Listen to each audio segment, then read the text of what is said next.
What is up, everybody? Welcome to another new installment of Incan Insights. First one of 2026. Happy New Year.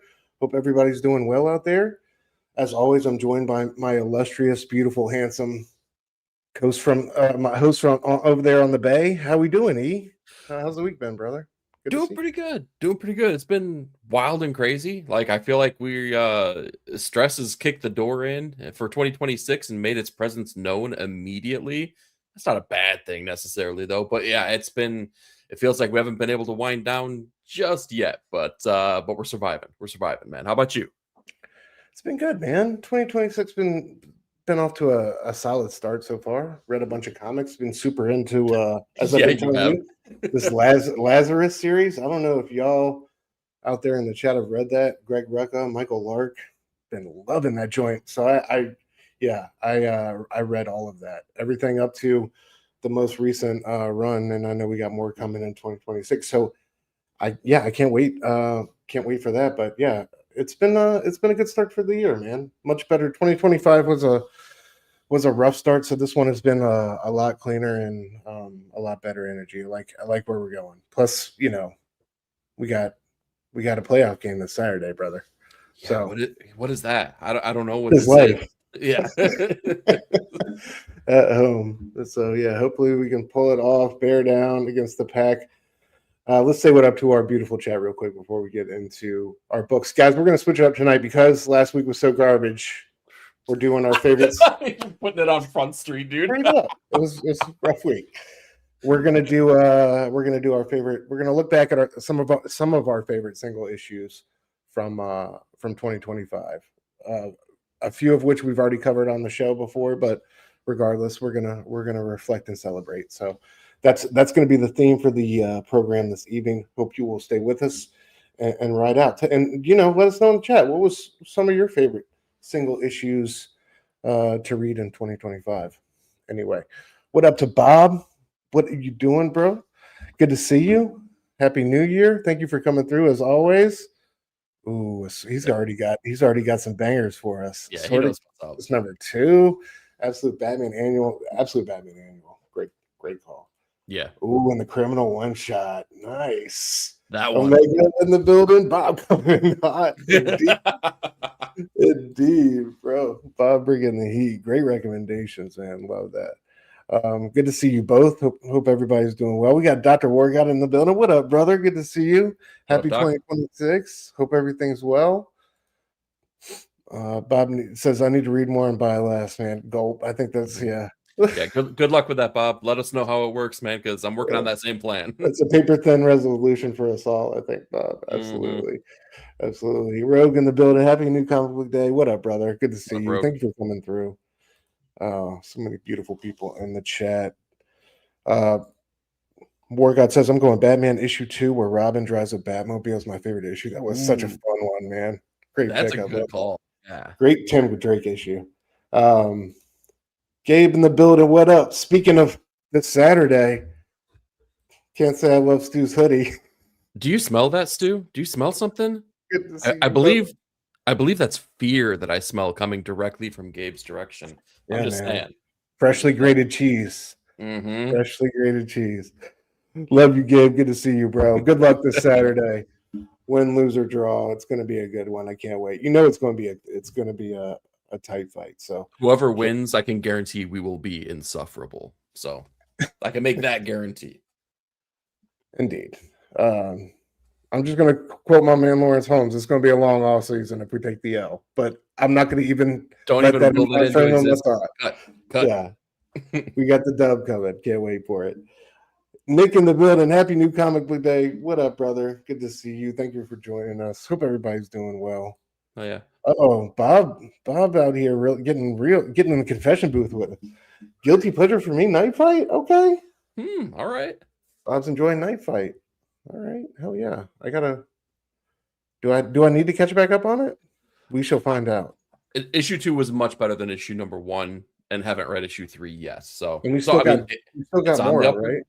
Oh yeah, still on Mora. Oh yeah. All right. Well, before we talk about favorite issues of 2025, or some of our favorite issues of Let's talk about this rather thin, anemic week of comics last week, man. Which It's one stands out to you the most? Just this is looking. like this is like the whole pull list right here. It's like worth mentioning is like every book that came out I was basically. like, am I going to be able to fill every slot? That's what when I was making the slot, I was like, I'm worried I'm not going to be able to fill every slot, but we overcame, and here we are. Even though I've Yeah. only read 50% of these books, so you're welcome. um, what do you want to talk about first?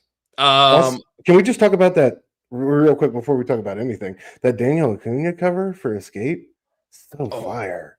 well, every That's like single one of one, my. right? I know, but this is one of my favorites, though. Yeah, So good. I love it. it's killer. I don't know. I just don't have the artistic vision to be able to comprehend that, but just to be able to light that thing with, Right?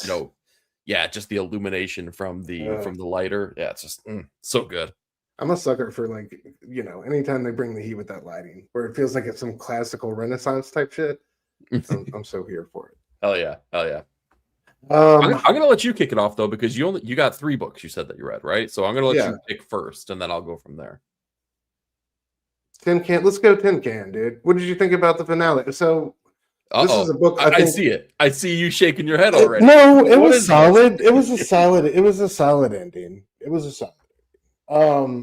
At the same time, I can't help but feel like this book, if it stayed on track, like publishing wise and stuff like that, it could have really made it, and a couple little tweaks with the story could have really been one of the better, like best books of 2025. I think it just lost its way a little bit when we got to like the final 2 or 3 issues with the battle out there on the open sea and the showdown with the with Homegirl who was trying to take over the corporation and all that stuff. Regardless, man, it started so strong, and I just loved the characterization in it. I love this friend group. Yeah, I just wish it landed the plane a little bit better. That's all. But I thought this. That said, I thought this final issue was a nice fitting ending to everything that had happened. You know what I mean? We got a little action, and we got some, we got a nice little bow on it at the end of it. But a solid book from Giant Generator. I don't know if it's like their best, but it was cool to see Pierre Warren in the back of this issue talk about the things he gave Remender and really taking a chance on him, helping him Mhm. out, really, develop this idea and the story. But regardless, I think it's still, one of the better comics of 2025. Just could have been one of the best, Well, in my opinion. it's funny that you say that because let's remember we got 3 issues in 2025. So when we say it could have been the best, it could have been the best book of 2024 had it not skipped So any when did months. it start? That's crazy. When did it start? I believe Like, it was early 2024, dude. damn, dude. And this year was just whatever it is that happened. I hope everything is okay. It got delayed as hell though, and it took a real big break to only then get 3 issues, and luckily they finished the series out this year. Here's what I'll say though. Overall as a series, it's funny because there was 2 issues where I feel like there's not a lot that happened. Like they took a couple issues off Yep. and it was like, but I feel like it was because they were trying to push a lot of plot momentum forward to then establish what was going to happen at the end. In all, I think this needed 3 more issues. This should have been a 12-issue series so we could have established the antagonist a little bit more, their, their ramifications with the company, how they overtook the company, not just, because dude got killed, but Yeah. the real inner workings of it, and really set her up to be more villainous than just like the mustache twirling person that we kind of Right. got, you know what I mean? Um Exactly. so like yeah, I feel like it needed a little bit more room to breathe. With that being said though, after these last couple issues had kind of dipped for me a little bit because they were just like so quick and nothing was happening, really liked this issue. I really feel like they Oh did yeah. service to everything that I really enjoyed about the series, especially in those early Early issues. on. Yeah. Yeah, because it established the group, what that group meant to one another, and I love that basically the entire issue is an inner monologue from Cassia, I believe is her name, right? And like to compare it to something that is culturally relevant right here and right now, it felt to me like the end of Stranger Things, which was I'm not going to go into spoilers for either one of these things, right? But both of these things had big Stephen King vibes to it, whether that be the novels or any kind of theatrical iteration of a Stephen King property. Characterization is always on point in a Stephen King piece of anything. And it really rung true here. And I love that it served both as an epilogue and as the action that was taking place to kind of like finish out the story as well. So we get those action beats, but then it was telling a story from a future perspective throughout the story as well. It felt Yeah. very in tune with what I really enjoyed from those earlier issues. So Yeah. overall, I think it put Peter Warren on the map for me. Like Absolutely. when I see the next Fantastic Peter job. Warren book, bam, like I'm putting a pin in it because I'm going to read it. And shout out to Francesco Mobili. Mobile, Right? yeah. Mhm. Did a great job. Yeah, I definitely agree with what you say about it being longer. I think like the best part of it was when we were just hanging with the friends and we were getting that banter back and forth, or that argument, like the arguments back and forth, or what, you know what I mean? Like I Yeah, just totally. I love spending time with them. Dude, that I love that part in the final issue though, where the little kid calls him dad. Like he said, he calls him dad, right? Like when he's, oh man, Yeah. that one got me. That was a beautiful moment. And this book was full of them. Like it definitely knew how to get at you emotionally. So yeah. Yeah, you never knew what to expect with this book, and I think that's where those couple issues took that sidestep, is because nothing happened, so nothing could subvert the expectations. So it kind of left you going, well, this doesn't feel the same. No. Yeah, but I think it came back strong enough to make me feel like, you know what, I really enjoyed this series overall. So what would you do, like editorially, push it back, push the whole like confrontation with the ship and stuff like further back in the arc? No, well, I guess not necessarily. Like maybe if you start the confrontation, there, I don't know. There needed to be more. There needed to be more with that villain character, right? Yeah, They're just, time with the villain. however they Right. do that, whether you start the attack on the ship and then you do flashbacks, or if you like intersperse like bits and pieces of that storyline through all the issues and then make each issue longer. Like however you're going to do that, I feel like you just needed to be fleshed out more to make it both threatening and like, I don't know, have a little bit of nuance with it. Like she just Yeah. felt so one note that it was It kinda would have like, been dope to have like an issue that opened like from her point of view, like coming yeah, up at the company type shit, everything like she was saying type, that would have been interesting. exactly. But yeah, man, definitely. I think now that it's going to be all collected, one worth checking out in collected form. Definitely interested to see how it reads all together in one, cohesive experience. All right, boy, you're up next. All right. What you got? All right. I'm gonna be a whiny little bitch and I'm gonna choose The World to Come, because this this book frustrates me, man. And it really does, because I see a version of it that is really stupendous, and I see something great within this book. And it's like the golden ring, you're like reaching out and you just like, it's right there and you can't grab it. And that's what this story feels like to me, because Christopher Priest is dabbling with things from the onset of the Marvel Knights era of Marvel, which is like, it's right here. That is the thing that got me into comics that never let go. And it just feels like the narrative is all over the place. It is so jumpy that it's jarring whenever we're going from timeline to timeline to timeline, because we're in the near future of the Marvel universe. So we're kind of in the future, but that's the present day. But then we jump further into the future, and then we jump farther back into the past of the onset of the Marvel universe. And like it does no visual cues to help you out with this whatsoever. And that's the other thing that pisses me off, is that Joe Quesada is one of my favorite artists of all time, full stop. I say Marvel Knights got me into comics and has not let go. It's because of his Daredevil run. That is what got me to be a Daredevil fan. It's what got me to be a comic book, I would say more than fan, right? A comic book appreciator. Like, just it started my love affair with comic books, right?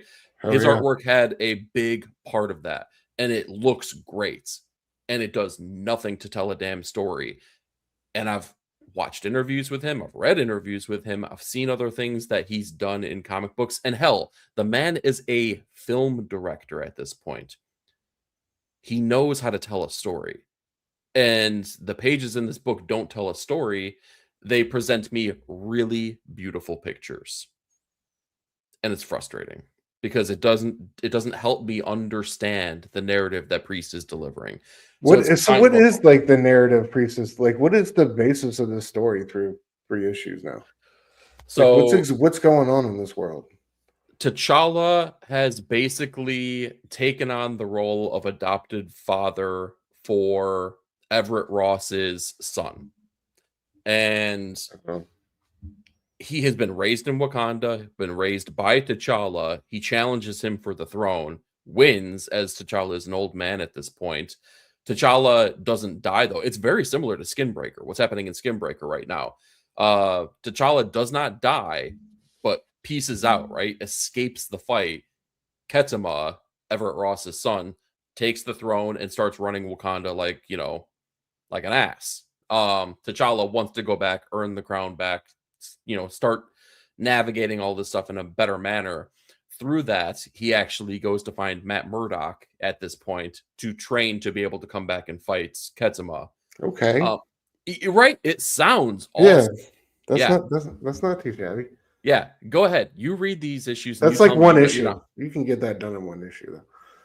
Yeah, I was gonna say, go read these and tell me that you're not frustrated by them, because I gotta say, the jumpiness, it gives me a freaking migraine trying to read these things, because there's a lot of other stuff that's going on, right? Everett Ross coming to find out that all of these things are happening, his interaction, why he had to give up the child, the fact that T'Challa left Storm and then had a legitimate, I shouldn't say legitimate, but like he actually fathered a child with another woman that could have taken the throne, but there's like a lot of other details that are going on here. But I have to bypass them because Damn, child everything. fucking up, bro. Well, I mean, yeah, there's a story being told. It just needs to be way, way, way cleaner, and the art needs to tell me that story in a much more concise way. And like editorially, they come to you and go, okay, and here's the point in the story where Daredevil trains T'Challa. How do you not make that a whole issue with Joey Q on the artwork? Like, oh, did I man, tell you that Matt Murdock is also like in the Vatican at this point as a priest, what? running a group of like priest hand ninjas? Sounds awesome, right? That sounds incredible. Yeah. Okay. Go read them and then come back to me and tell me why you're frustrated. Damn. I know. That's why it hurts. It hurts so bad because like there's such a cool version of this that maybe I suck, right? I'm open to that No. possibility. No, dude, the spin of that story sounds amazing. I love Yeah. that. Ooh, all right. Well, thank you for letting me expel that. Yeah. I feel better. I feel lighter Yeah. now. Yeah. At least 5 pounds lighter. Real quick before we move on, let me say what up to the chat. Pull the slide over. I can't see the comics. Is the slide up? Everybody good? Everybody see the comics? Looks good to me, but yeah, tell us if we're wrong, chat. Hell yeah. War God says, ask, is anyone reading Arcadia? Dude, I got to get on this one, man. Dude, yeah, Said, Nick keeps talking I'm getting about Kaya. Yeah, I've been getting Kaya vibes, except it's post-apocalyptic and romance as opposed to sibling. Hell yeah. Yo, I know say it's less. Ignition. I'm really interested in everything Ignition's doing. I know Nick is a big fan of this book. Definitely want to get on it, man. Looks super intriguing. Good recommendation. Look, great minds, dude. Comic Patrol knows what's up. Yep. Love the first issue of Arcadia. I haven't read number 2 yet. Yeah, it just dropped this week, right? Number 2, I think. It bypassed me, so I didn't even bother looking for it. So if it's only issue 2, though, maybe I'll circle back around and play catch up. Yeah, dude. I gotta get on that. Bro, Joe in the building. What up? Ooh, Station gentlemen, I'm here, myth, even though I don't legend. know what's going on as usual. Bro, Joe, you know we just love having you, man. Thank you for tuning in. I hope you're well. Sending love and light out to your brother. We got Rogue saying, I need to check out Lazarus still, but I've heard good things. Huge bummer to hear that Lark suffered a stroke early December. Oh, damn. Oh, I didn't know that. Damn, yeah. Sending a speedy recovery out to Michael Lark, man. He's one of the best at it. That's all love to his hear. work. Yeah. Yeah, I hope he can come back from that. what Ryan Brown style, I guess, right? Oh, dude. Yeah, too many It's people having bad things going incredible. on. Yeah. Yeah. Um, yeah, Rogue says beautiful art and Tin Can Society. Hell yeah. Absolutely. Tugs on my heartstrings for sure. Oh, that end scene. Again, I don't want to give too much away, but it was just such a beautiful coda. Hell yeah. It really was. Oh, Bob says it was just a joke about significance. Ah, okay, all right. But Um, what else, man? yeah, pick What away, else? man. You're up. All right. What's the second one? Let's do Ultimates, dude. Ultimates was real solid. We kind of get Janet Van Dyne's betrayal kind of comes to light, right? Nick Fury and the whole weight of Shield come kind of crashing down on the Ultimates. Yeah, I don't know. Every issue of this series continues to be amazing, and like I said, carry the weight and kind of the burden of the Ultimate Universe on its back. And yeah, I just think it's one of the, when you talk about like comic books that are like the way Camp structures it, so it all sings so well together, but also like the single issue experiences that he's provided us throughout on the series have just been phenomenal. And yeah, man, shout out to Juan for Gary, just doing such an incredible job here. Clean line work, really just creating that world for Camp, that clean, clinical, I don't know, feverish world. And I love, yeah, I don't know. I love everything about this one. What did you feel about the Ultimates? Oh, I enjoyed it. Let me ask you this though before I start talking about it. Did you also read Ultimate Endgame #1? Yeah, that one was interesting. Didn't expect, spoilers, guys. Didn't expect the Undertaker or the Undertaker. When Bro, he tombstoned freaking Cap, it was wild, I don't man. know why Didn't I see that wanted to coming. call him the Undertaker. The Maker kind of twisted and formed into the city there at the end. That was wild. I did appreciate the art mix up though, Yeah, but I I don't dug know. it. Some people were a little shaky on it, but I liked Oh, it. It gave it real was cool. horror vibes. Yeah, Jonas Sharf I thought did a great job. Yeah, Yeah, what did you think about it? I think Did it it was work? good. So it's Did hard to it talk work for about. you? Do you think they're gonna pull this all together? You think it's gonna be meaningful? I mean, I don't know. Like, yes, right? Like, I mean, I feel like everyone's on this real downer because the Ultimate Universe is ending, and I get that Yeah. because I feel it too. But I'm trying to be conscious of it, so that it's not driving my expectation so much as the book and the product itself is driving my expectation. Um, so I dug these, but I feel like they had to be kind of read together as companion pieces because a lot of this activity is all happening at the same time. So like, and I feel like these are more intertwined than definitely more than Ultimate Black Panther is. Maybe more than Ultimate Spider-Man is. I guess we got to see what the next issue shows, but like they're talking about taking on Wilson Fisk. Well, So like here I was don't. my thing, dude, and Ultimate Endgame too. Like Peters was at a whole other spot in the Yeah, dude. story in the universe, right? Like that just seemed so jarring. He's And hanging out at the Savage Land gazebo, dude. You like, wish you were what the there. fuck I is wish I was going there. That'd be on? fantastic.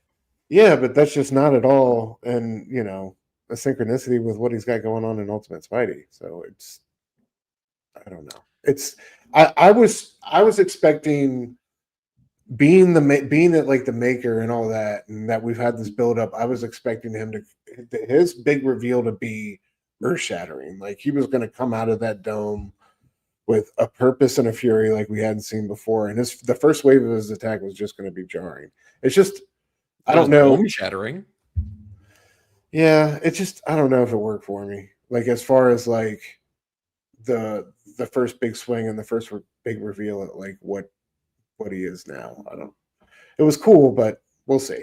I, Like, and I want to be wrong about this. So still plenty of story to tell. We'll yeah, see. and that's the thing. We don't know what we don't know. Right. Like the city has been acting essentially kind of like the vault from Marvel 616. Time is accelerated. That's kind of how the maker has been able to manipulate himself, I guess, to kind of take on being what the city actually is. So, but we don't know what that means. There's inhabitants of the city here, including, some introductions, right, from some low level Marvel characters that get shown their ultimate versions. I thought that was pretty cool, like a little thing that was unexpected, right? I dug that. Well, they also talk about the children of the vault as people that were in the city too. So I know Dennis Camp has a bunch of ideas, and like they're ideas that are like way over my head as far as anything that I would even think could happen in a comic. So I'm gonna pump the brakes. I'm gonna see where they go. I feel like this was very much more setup than any kind of revelation about where we're going to go. So in a sense, it was kind of a bummer. But in that same vein, we don't know what's coming down the pipeline. So there's still like this level of excitement of the unknown, right? So Yeah. we'll see where it goes. Well, Now, go ahead. Sorry. no, it's okay. Yeah, go ahead. Sneak this in because I'm going to talk about the Ultimates next. Oh, I was just gonna say, what are they doing what are they gonna do? What is gonna be like their main storytelling title to kind of deliver this all to us? Are they gonna do this Ultimate Endgame Mhm. series thing? Or are they gonna is that gonna be Yeah, I mean, knowing Marvel, they'll probably have like okay? a Ultimate Universe Omega or Ultimate Universe Aftermath or something like that. They'll probably do a one shot, but in essence, this is supposed to be the end. All the series will have wrapped up by the time that the event itself is wrapped up. Okay. Yeah, we got 5 issues going through April. Yeah, so Okay. Yeah, I don't know. I'm already a little bit worried about the timing and but we'll see. We'll see. yeah.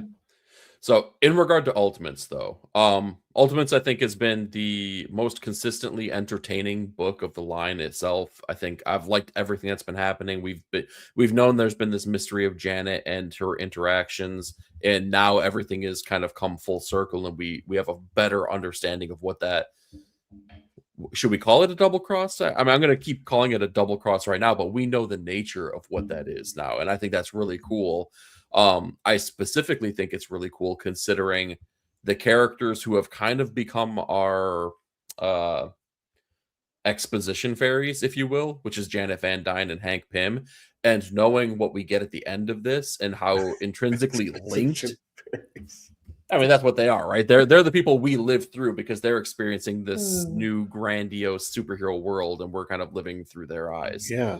But we get a revelation that is so intrinsically tied to both of these characters, but specifically Hank Pym. It just made sense. It just made me go like, of course. Why wouldn't they do something like that?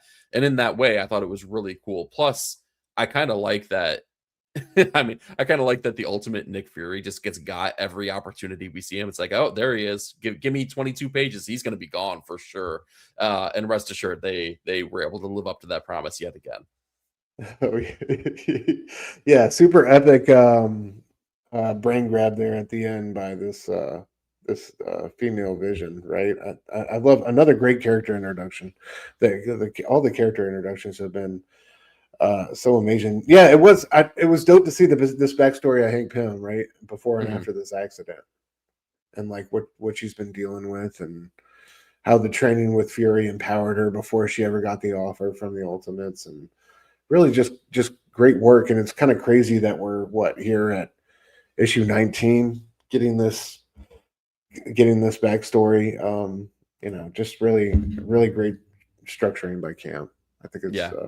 just what he excels at. So It yeah, made like man. both of those parts of the story, the past, and the present, like it made them both more emotionally resonant, right? Because we got to see what Janet Van Dyne went through and kind of Absolutely. maybe some of the reasoning why you think something happens and then something totally different happens. Yeah. And it's I don't know, really, especially like we'll get to it later, but like some Hank's previous interactions, like that conversation with Doom, it really paints that in like another light. I don't know. It's beautiful stuff. Yeah. All right, what's next, bro? You know what? Yeah, it's time to celebrate the book that was Skin Police because I didn't hear a lot of people talking about this, but man, I was really happy with the ending that we got with this. This was volume 2, each one of these being 4 issues. This was a fun dystopian future Blade Runner-esque type of story, not necessarily following. Well, I guess it does kind of follow the Blade Runner kind of archetype. It's just not cyborgs or androids that you're dealing with, but duplicates or I guess we can call them Yeah. replicants, right? A little bit of human beings. I thought that they toyed with that world well. They being Jordan Thomas, the writer, and Daniel Gates, the artist.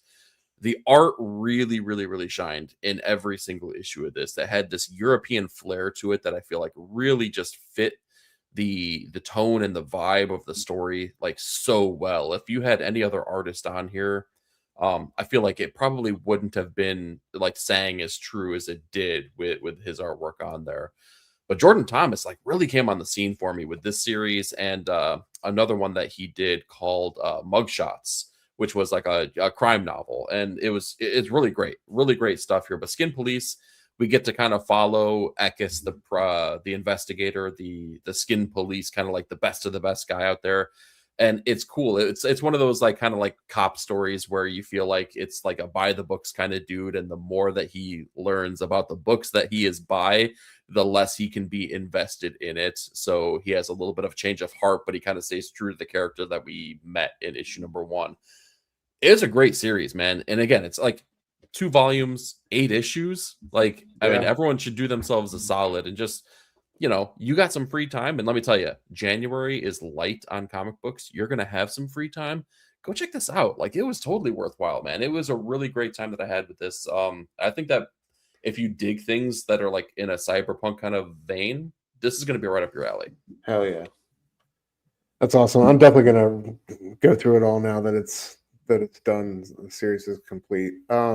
Yeah, great chat. I do love the European flair in the artwork that you shouted out. I think we need more of that in the game these days. So it's great to see a book champion that. Who's the publisher again on this one? Oh, you talk about Oni Press? Let's go, Oni The in the new Man building, Cave? man. Yeah, I believe we some need genius said that. we might need to get a new slogan for Oni, and that might need to be the new Penosian time in 2026. I would be super happy with that. Yeah, we might have to switch it up. Um, Omega knows what time it is. Art and Skin Police is pretty rad for a future cyberpunk world. Yeah, it's been a great year for books with future cyberpunk worlds in them between this and Null Hunter, which I know Oh, Omega is also a huge fan of. Null And Hunter he's was almost one of my picks for today's books. Just throwing that out there. It was like same dude. I looked through some of the issues too. Um, all the Lost Fantasy variants have been so good, but also the OG design is slick, says Omega. Hell yeah. I've been loving all those covers. dude, yeah, they're fire. Bro, Joe asked, I got a non-comic book question for you two knuckleheads. Should I bet on the Bears to go all the way? Bet the house on the Bears to go all the way, bro, Joe. Yeah, if Duh. it's your money, all of it. Double down. Absolutely. Yeah, War God says Arcadia 2 was this week. It has a soundtrack that kicks in at different parts of the story. Oh, hell yeah. Oh, I That's dug awesome. that, man. We've seen a couple different books do that this year. Hell yeah. And then Gabe knows what time it is. Shout out to Null Hunter. Love that series. Yes. Hell yeah, dude. Great book. If you guys aren't familiar, Michael Wash and Gustavo Vargas. That's right. Peruvian Yeah. cyberpunk. Hell yeah. Incredible artists. So Mhm. check that one out. Highly recommend.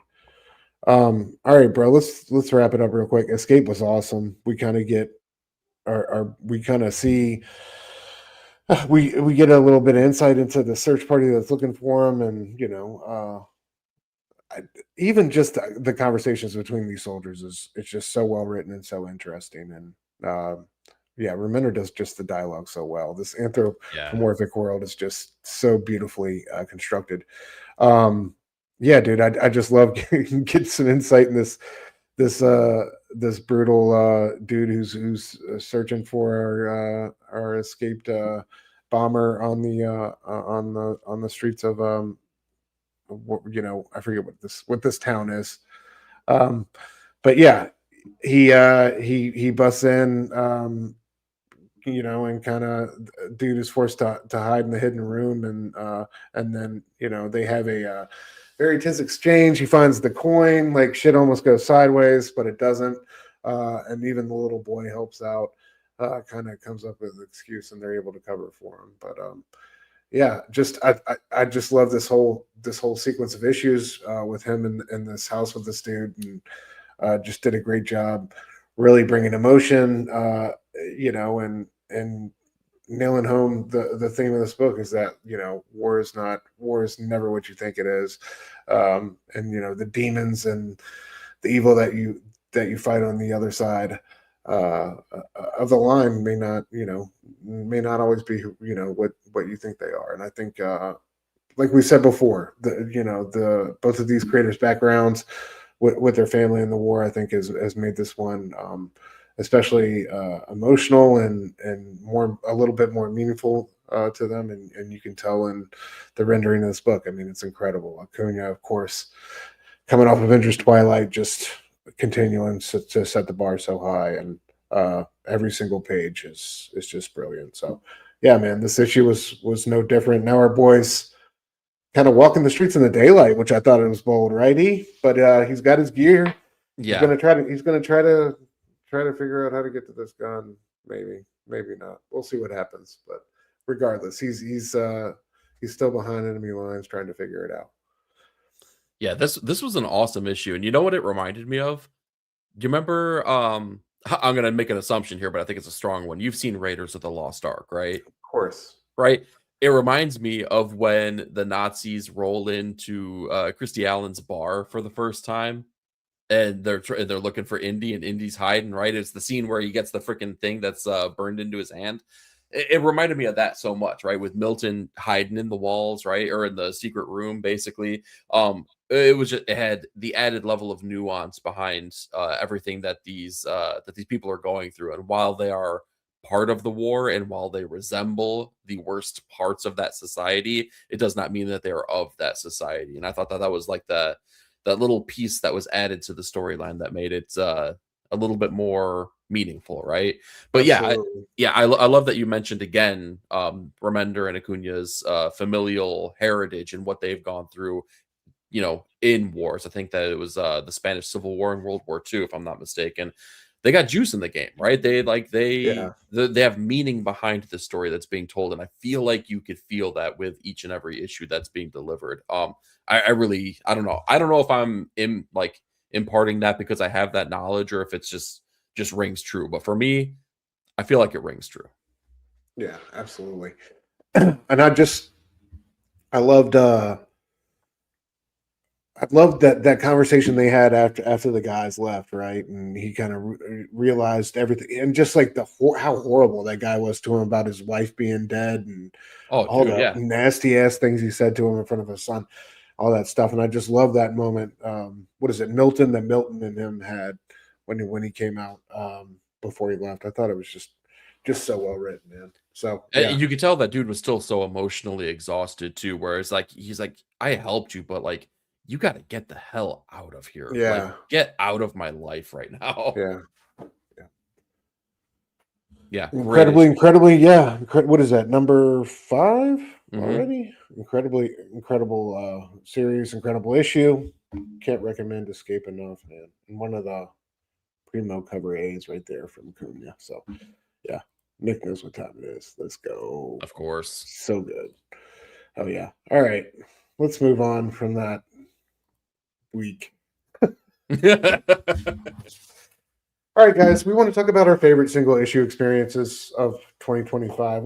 These aren't the favorites, just some of our favorites. And some of these, we have already covered on the show before, but regardless, your favorites are your favorites. So the heart wants what the heart wants, right? E? That's right. I'm going to start off though with one that I do not think we covered on the show. Not this one. Yeah, I think it was. Yeah, which one did we cover? Oh my gosh. Did we cover Wes Craig or something? Oh shoot, we might have. Yeah. Yeah, it was either Duke or Roadblock. It was one of those two. Hell yeah! But this series of issues was incredible. I wanted to go with Phil Hester's Beachhead issue. But again, the GI Joe silent missions issues. We got Leonardo Romero doing Spirit, which was fantastic. We got Wes Craig doing Duke. We got Danny doing Jinx. We got Phil Hester here, and then who else? What was the other one? Dang it! Was it Chris Burnham? No, it was we met him at Heroes. Oh my god! Oh, it's Andrew. What's his name? Nick, help me out. Yeah, like you said, did Roadblock, man. Incredible stuff.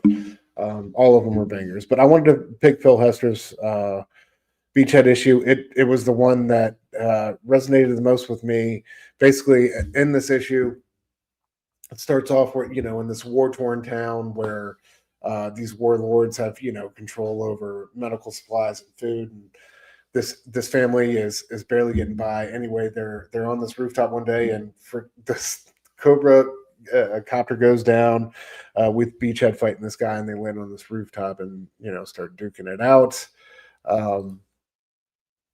Beachhead kind of sacrifices himself, shows himself to this Cobra commander after he gets these wife and this woman and her kid. Things progress quickly, Yeah, exactly, dude. Hey, love in wartime, am I right? But yeah, he comes out, so the kid doesn't get shot. He gets shot himself, but the Cobra guy falls off the roof, and he gets saved by this family. They take him in, nurse him back into health. This kid takes the Cobra gear and pawns it off for medical supplies to help, or not medical supplies. I'm sorry. This guy has medical supplies and a cell phone. He ends up going with a cell phone, brings it back to Beachhead so he can call in some reinforcements. Unfortunately, the Cobra troops find out, who brought the Cobra gear to him and track it back. And we get this badass scene. Homeboy, the kid comes back with the cell phone. Our boy Beachhead is, without his mask on. He's on crutches. He's all begged up and stuff like that. But when he finds out the bad guys are in the way, he masks back up and he takes out these dudes in a variety of badass ways. Like first on some Batman shit, like coming down from up top, getting dude with the wires, machine gunning dudes, then coming from underneath the floorboard, knifing a dude in his foot. And then coming down the stairs on the refrigerator, catching a machine gun in midair, flipping, just doing all sorts of badass shit. He comes through the wall on this guy, I just love how banged up, just so true to the character, how banged up he is, but he's still a force of nature. Then finally is able to save this kid. This kid has been wearing the Beachhead mask, kind of like emulating his hero. And I love the last panel of it is him taking it off and throwing it out of the helicopter as they fly away to safety. But yeah, man, this one was touching. I just really love the emotional investment that we were able to form over just the course of a short issue between their lives, but without even knowing them, risked his so that they could live, and then they did the same for him. And from there, it was just a beautiful, badass story and just some great action. Phil Hester freaking just brought it, man. I just thought not only the story, but the artwork is incredible. Every turn of the page. Let me show off my favorite. I loved him coming through the wall. So here for that, but this one here where he puts the mask back on, just incredible artwork. And there's you get to see some goodies in the back of Phil Hester's sketchbook and stuff like that, him planning out and plotting the panels and stuff like that. But yeah, man, I just wanted to celebrate this issue, celebrate this series. It was one of the great moments of 2025. I think it kind of flew under the radar on a lot of best of 2025 lists, and I just wanted to give it a shout out here because I think all the issues were impeccable, and it was really well curated. And again, Skybound killing it, dude. Just great creative teams on every single issue here. So yeah, absolutely, bro. Did you read this one? What'd you think? And what was your favorite? I didn't read it. It was a silent mission, Stu. Jeez. My Yes, bad. no, I love this. This was man, it's hard not to talk about the entirety of it. By the way, the artist that we were having a difficult time remembering was Andrew Kankel or Krankel, right? So yeah, he had a fantastic issue with Roadblock. The trade paperback of this, or the collected series of all the issues, including the OG Snake Eyes one, all came out in September. It flew by my radar. I got to go back and get it because Mm, I had a great time with this, man, and I'm glad that you're showcasing it now because, yeah, you're kind of right. When you think about like the big moments of 2025, this was a hallmark moment. We know, or at least we've heard, Skybound was a large reason why Image did as well as they did, right? When you look at yes. Skybound's numbers in comparison to Image numbers, in comparison to even Marvel and DC numbers, Skybound did it. And I know for a fact that this had to have created a little bit of excitement outside of just the excitement that we already got from the Energon universe. Um, these were awesome. These were so freaking good, man. And I'm glad that you specifically picked Phil Hester too, because I've had such an appreciation for him as an artist for at this point in my life, decades. I can easily say decades of my life. I've been a huge fan of Phil Hester's artwork.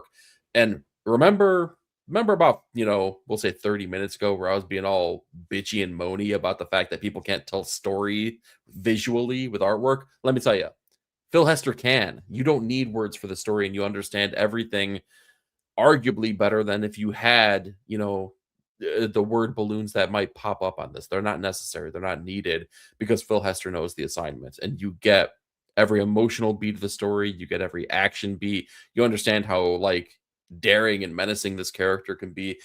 It's just a great Yeah, showcase, man. It's like a it is. really, really, really good thing. And again, like kudos to you for picking it because it's something that stupidly slipped my mind, and it really should be something that people talk about more so for like just cool things that happen in 2025. This is on that top tier kind of stuff. Hell yeah. Amen, brother. What was another favorite one of yours from this series? I Is mean, there another one that dude, like sticks out? I mean, I know I'm they're such all a just Wes Craig stan, right? So like yeah, the Duke one was dope, dude. The Duke it one was so good was. when he gets to the facility and drops the dude in the acid pit. That was awesome stuff, especially knowing how Wes Craig can manipulate images and kind of render that kind of stuff. That was really cool. Leonardo Okay, Romero and Spirit was pretty fire. yes, and okay, you took the words right out of my mouth. Yeah, like just the artists they chose to do these were Yeah. like great, and I feel like they're all kind of artists that are right there in my wheelhouse for like just quite frankly what make me happy as a comic book appreciator nowadays, right?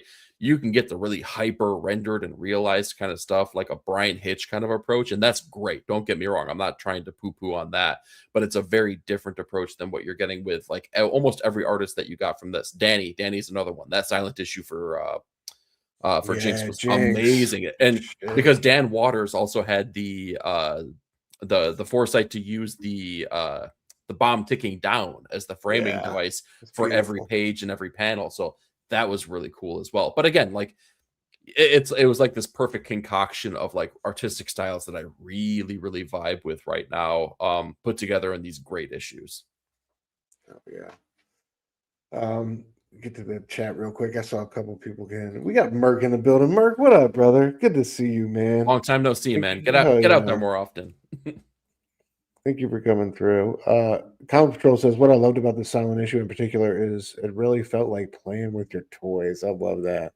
Most of them were the Jinx one was too, but the action just pure fun. Hell yeah, Hmm. bro. Great stuff. Bob said G.I. Joe never read it until this year. Oh my god, can't believe how much I love it. Oh yeah. Isn't that I think wild? I think Skybound's made fans of a bunch of us. Oh yeah, Yeah. absolutely. Merck said, glad to finally be able to get back and watch the show live. Glad to have you, bro. Oh It's yeah. been a crazy, eventful last few months with some unfortunate stuff happening. Glad to be here Oh, now. Oh, damn, dude. I'm sorry hope to hope hear everything that. is well, man. Yeah, but thank you for being here. I'm glad to have you, man. Hope you're doing well, bro. Hope things are getting better. Thank you for joining us, man. We got Southside Ronan in the building. What up, bro? Love from Chicago. Let's go, bro. You know All what right, Don, time it let's is. go. You know what time it is. Big game, bro. Big game this Saturday. Yep. Let's just pull it through. That's right. We need this one. Whew, we need this one. I'm a I know. I'm a ball of anxiety. I'm a ball of anxiety. Just in case y'all didn't know, just to break kayfabe, Ian and I've been texting all day back and forth. I've been watching Bears videos. I've been watching breakdown videos. I mean, a lot. We need this one, man. We need this one. Whatever, Ronan. We need this one, bro. Bear down. Comic Control said agreed. Slipped my mind too. I had 2 Joe books on my list, but missed this. Oh yeah. Roadblock was fucking awesome. Great. Yeah, dude. The hot chocolate one. I got that signed at Heroes. Who wrote that? I need to. That was that's the one I called out, right? Wasn't it Andrew Kankle or Crankle?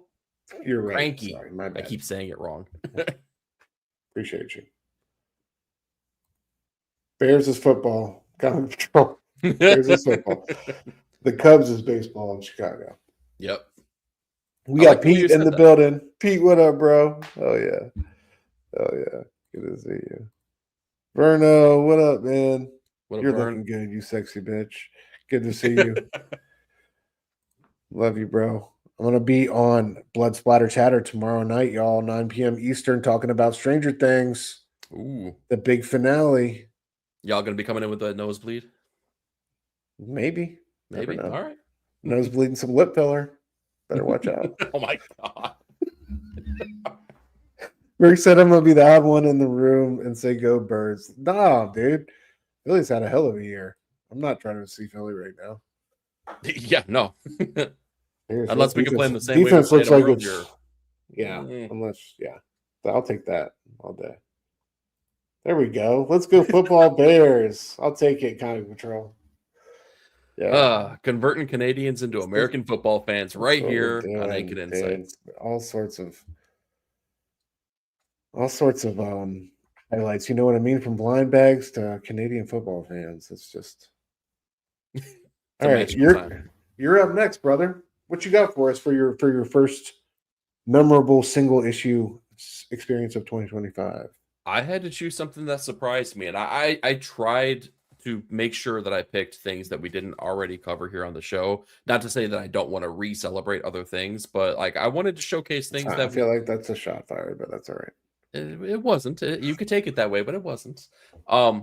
This one was shockingly good. I mean, shockingly good. And it was one of those things that I only read because it was a light week, and I'm like, okay, let's dive in. Let's take another ride on the roller coaster that is Chris Claremont redoing something that happened in the past in the heydays of his Uncanny run.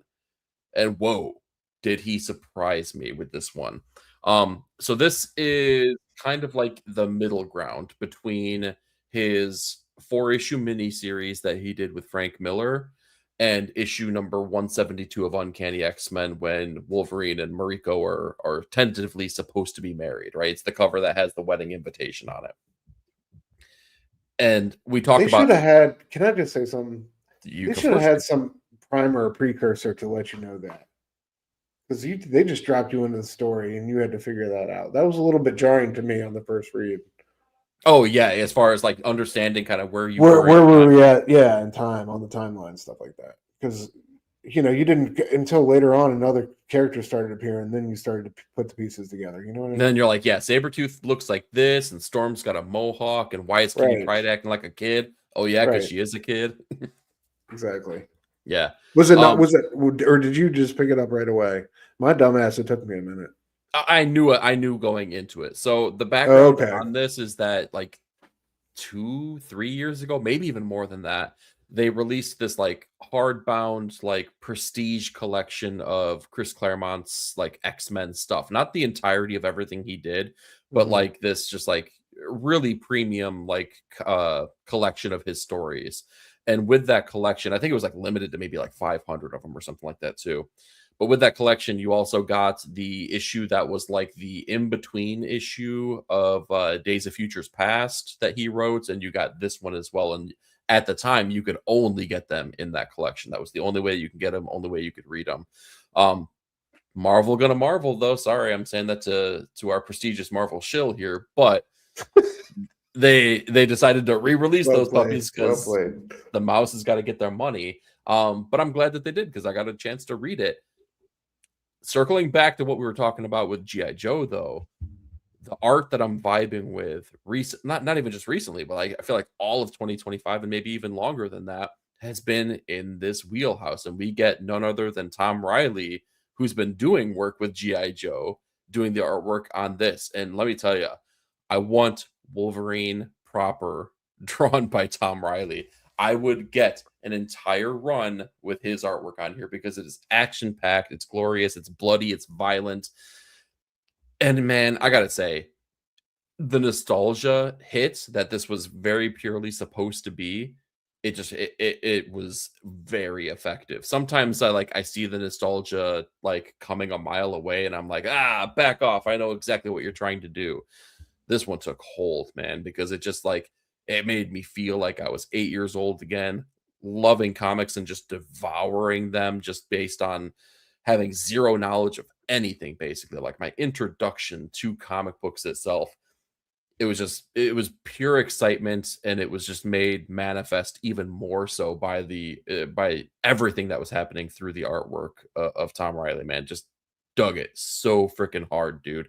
And then again, you get to spend time with each one of these characters at maybe the height of their character development. At this point, Storm has already gone through her transition where she lost her powers, had to kind of like find herself and really figure out what kind of person she was going to be as a person who didn't have mutant powers. And she became a complete badass that could whoop ass of like anyone at any time, anywhere. This is just before she basically kicks the crap out of Cyclops to take, leadership of the X-Men. You get Nightcrawler as best buds. Like this is kind of like the how Wolverine and Nightcrawler became best friends was during this time period. You get Logan and Mariko, dude. I'm sorry. That's the love story to end all love stories, even though it ends tragically. This is the Romeo and Juliet, dude, of the Marvel universe. It's beautiful. It's a great issue, man. I could read this one. Like, I feel like this is like a comfort comic. I could come back to this once a year and read it and just feel really happy about comic books, and then put it away and forget about it for a long time until I need it again. It's like a break in case of emergency comic, and I really, really dig it for that reason.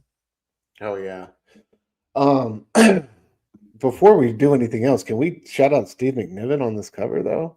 With the Frank Miller glove? Like it's pretty dope, right? Dude, between this and Daredevil Cold Day in Hell, man, my man just had like a beautiful love letter to Frank Miller for 2025, man. Dude, and it doesn't it like straight up just basically remind you, doesn't it look like a different angle of that depiction that Frank Miller had as like they were bursting through the window? Absolutely. You take that mask off and all it's just a different angle, dude. But yeah, Steve McNiven killed it. Yeah. So dope. Dude, it's a Sabretooth fight, right? Like, and I'm always here for a badass Sabretooth fight. Like, in this one is that all the way. Like, he's a relentless a dude on a mission here, and he's taking on the whole squad. He's taking on everything they can throw at him. And he's using their own powers against them in ingenious ways. And I like how, like, from the very beginning, Logan kind of admits that does not have the upper hand here, despite what, despite their past interactions. And like, it's awesome to see him take on all comers. Rogue, get hit by Rogue, use her powers to zap,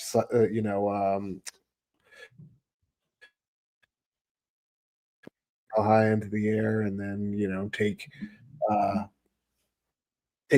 the biggest flame that Lockheed's got. Dude, by the way, I love that page. Dude, you see that happen, and you don't know what it is, and then you realize it's just itty bitty Lockheed too. That's what does he say right before? It's like somebody lit a match or something like that. Like, yeah, exactly. Yeah, and let me call something out here real quick too, because I think it's just it's a little bit hysterical, and I want to test this theory on another episode moving forward. Isn't it just so appropriate that we talk about classic era X-Men and none other than John's Comics with Friends comes in to join us? Exactly. I feel like we found a little Beetlejuice moment with him. Maybe we bring up classic X-Men, and all of a sudden John shall appear. the legend himself. John, how are you, sir? Good to see you. Thank you for joining us. Oh yeah. Morgat says this has Mignola vibes to him. Big time, dude. Big. Oh yeah. Yeah, absolutely. Great. The GI Joe art has Magnolia vibes. I can definitely see that. Yeah, Phil Hester's style is like way chunkier, right? And that I feel like Yes, that chunkiness is something that Magnola really thrives with. absolutely. Great call, bro. We summoned you. We did, bro. We did. Let me get back to the X-Men before we lose you. There we go. Yeah. So was this the your first time actually reading this issue? um, I want to say it. I kind of glanced through it or when it did come out originally, but yeah, this was my first time like really legit sitting down and giving it like a full-fledged read. My only issue with it was just kind of finding out where we were in continuity. But other than that, Mhm. like I said, dude, it's a knockdown drag out Sabretooth fight where he's, got the entire team, on its heels. And I just I love how so many of these fights they're just like going at each other with nothing but red-eyed, like, murderous intent, and then there's like this stopping point and he's like, all right, I'll see you later, like, you know what I mean? Yeah. He just dips out at the end. It's just hilarious. But I loved like you said, the Riley's rendering us so many of these moments, like when Storm shows up and drops those lightning bolts and takes like on his ears and takes out his hearing for a minute. And it was just like so many of those moments were badass. But I didn't quite understand the whole you seen Kitty Pryde's true soul type deal. That didn't. I don't know, man. I need to. Oh, I got to revisit my X-Men history and you got to stuff. read that Kitty Pride and Wolverine miniseries, my friend, because Yeah, it's really it's good been too. too long. It's been too long. But I won't give it away, but she's secretly a ninja master, assassin, killer, Shadow and Cat. yeah, dude. Yeah. And I'm See, I here for it. remember I remember like bits and pieces about that character. So that wasn't like a complete befuddlement to me when she showed up. But uh yeah, I wanted to throw this in for you, bro. I don't know if you saw this at the end, the Joey Q art. Yeah, Oh well, my god. yeah. See, but it's not. But now you're making me sad again. This is glorious, and it's a splash page. I've gotten So enough splash good. pages, Joe. Give me a story. I love how Don't this make me ask twice. No, accidentally triggered you. This no, it's great art. amazing, isn't it? This Though, great art triggered you. God damn it. you son of a bitch. You and your beautiful splash pages. Uh, Uh yeah, no, What Joe. is this from? Is this just straight up like is this from an issue somewhere that he did? Because like I No, know I he think that's. dabbled on the Wolverine covers and stuff like that, but did he ever do a Wolverine issue? Like on I know he's Interior? drawn Wolverine within comics. I don't. He's never done Wolverine proper, to my knowledge. He, Okay. he crossed over when Joe was like way back in the day doing like X Factor issues. This, if my memory is correct, is one of the prints that you got with that Prestige collection. Oh, okay. Like we got Comic Patrol, not a football bear. No. No, no, Oh my definitely not. gosh. Yeah, good call showcasing this. I forgot about this altogether. Oh That's yeah, I awesome. had to throw that in there for you. Sorry, didn't mean to world to come you, but all right, moving on. This is one we definitely celebrated on the show. Power Fantasy number 12. If we thought at the time we didn't think Power Fantasy it could get bigger than Power Fantasy number 11, the what we thought was the assassination of Etienne, uh, done by Eliza and all of them kind of like conspiratorially one way or the other. Well, not all of them, but her and Magus, Jackie for sure. Um, but we get. I think what I love about this issue is what it does. It's what the series does so well is it completely it pulls the rug out under you, and then it does it again in like the most brilliant way, and it flips the script. It always has a brilliant curveball that you're not ready for, and this issue was that, like, coming off this horrific assassination, you get Etienne's the truth about what happened. Not only that, but like a look into who Etienne really is, and of course his response to the situation at the end of the issue. It's everything you could want. It's a fascinating glimpse into arguably, up to a couple issues ago, what was like one of my favorite most fascinating characters of the entire series. He really was. I think from the jump, ATN grabs you. Um, he's just a way cooler version of like Charles Xavier to me. You know what I mean? And I just love how he identity and morals and having a belief system is important to him, and like the way he went out ultimately I thought was beautiful. And it really, again, you think he's one thing, but then with this issue and his subsequent death, you're left to wonder if maybe he wasn't as evil as you once thought he was. I'm so glad you said that, by the way. Like, go ahead, continue. But I want to. No, dude. So yeah, let's get into it. I mean, basically, this issue opens with the aftermath and this smoking hole in the ground that where was sitting in. Valentina is immediately pissed off. She leaves, but then we get this. How great were these throwback scenes in the hospital, right? Dude, don't like it's gonna make me go on Kinetic right now to see if the pages are available to buy. So gorgeous. I just need to force myself to say like they're fine. They're just fine. They're not perfect in every single way, and I don't need them on my wall right now. Whew, there. Okay, I've said it. Yeah, these are great, dude. These are so good. The sepia tone, like feel of all of the stuff that's happening in the past. Casper, it's without a shadow of a doubt my favorite Casper Wingard book artistically. I really loved what he did in Limbo. Limbo was probably my previous favorite thing that he had worked on. Homesick Pilots was awesome, but it was like totally a different shift. But I feel like he took the color palette from Homesick Pilots and really developed it and fine-tuned it. It's like that one walked so that Power Fantasy could run visually. You know what I mean? Definitely see that. Absolutely. Yeah. With definitely the color palette. Absolutely. And I loved how important, like I said earlier, like identity and being a black man is important, like how essential that is to ATN.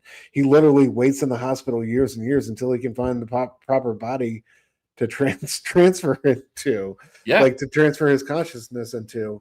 And not only that, but how he keeps himself alive despite the negligent racist care that's inherent in some of these doctors and this behavior that he has to change with his psychic powers as a young kid. He has to prevent these doctors from simply overlooking or not ignoring entirely this black orphan. It's incredible, and I love how he's born in the shadow. Like I think in one of these first panels, we already talked about this. I know we're going over old ground, guys, but it's just so damn good. But I could go one of these first panels, how they're announcing the dropping of the bomb on Hiroshima, and then we get the birth of ATN. I just love how these superpowers, these atomics, are birthed in response to our overzealous, incredibly violent, harmful actions as human beings. It's just another brilliant stake in the story. But yeah, then we come to find out the truth about our boy. He is a 5-ton brain, dude. He is a 5-ton brain being housed in the subterranean level of a block of Manhattan. And he's got like people who are vegetables or something like that, like working for him, and it's just a wild ass revelation that this is what he's transformed into after his birth in the 60s. So yeah, and then of course from there we get him and his new body, and towards the end of the issue we get our boy Kid Ignition partying, and we get ATN's shocking but expected response as you see him down here at the bottom panel reading about Kid Ignition in the Time magazine. Again, drinking that goddamn coffee or tea. Anytime he's got a coffee or tea out, it's a problem. And then he blanks our boy, puts him. He doesn't kill him, but he puts him in a vegetative state. Right, he's in a coma. And that's that. An unexpected response from ATN, but the truth is like the more shocking of the events here. This was expected. What happens here at the end of the issue? I think what happens at the beginning and the middle of this issue is the most shocking part of it when in regards to the Etienne's true form being revealed. But yeah, dude, what did you think about Big Brain and then Kid Ignition getting taken out? Well, so to maybe go a fuller scope first and foremost, I think what's really great and what really I feel like people really started taking notice is that like Kieran Gillen had at least a trade paperback's worth of issues where at the end of every single issue, it's like he was staring you directly in the eyes and he was like, "That was me at a 6. Don't make me go to a 10." And then the next issue, it goes to a 10, but he's like, "This is my new 6. Don't make me go to a new 10." And he keeps doing it over and over and over. It was an escalation game that kept just like building on itself through and through and through. And I feel like this is like the fever pitch that we got to it. I definitely did not see the revelation of what Etienne was coming. I could not have anticipated that ever. And what a beautiful turn that it was, because I'm going to go back to the thing I said, put a pin in that. You had mentioned like there was a quality to the character of Etienne, right? He got on. I feel like he was the person I latched onto at first because I was just like, oh, like there was I don't know, like there was meaning behind what he was doing. He wasn't so aimless and shiftless. Like he was the person. I feel like he was the brains behind the operation at the jump. But then he starts making decisions through and through where you're like, oh, well, I get it, but that was dark, dude. It's like, oh, and I get Yeah, it, but like, ooh, that was you done him dirty. And right. I won't say that he got a redemptive arc necessarily, but man, did you understand that character way more. And even when he's in the hospital, like you had mentioned, there's things that were very true to his character that were shockingly powerful for him. But there were also moments that were a tad evil too. There was the other child that was in the bed that was about to become responsive again, and he Jedi mind tricks the nurses and the doctor like, "You didn't see anything. Keep caring for me so that I can, one day Yeah, find a body that I'm going to inhabit."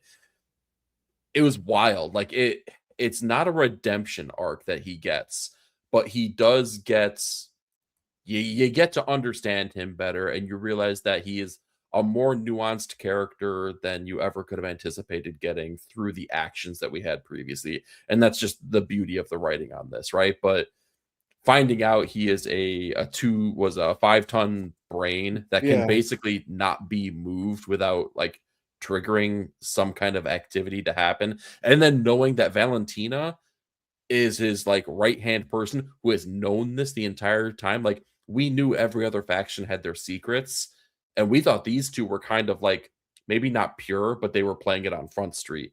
And then we find out, oh no, they had secrets bigger and bolder than anyone's secrets. It flips the entire series on its head, and it becomes what we have gotten. Right? There's yeah, a reason why this was the 9-panel grid best comic of 2025. It was absolutely. And this issue. even like his death, like after his death, like the effect this character has and continue like the like we're still dealing with ramifications from his death, and not only that, but like the things he was doing when he was alive with Yeah. Eliza. Like it's just like the ripples that he set in motion. As a character, both alive and dead have been profound. It's just been incredible.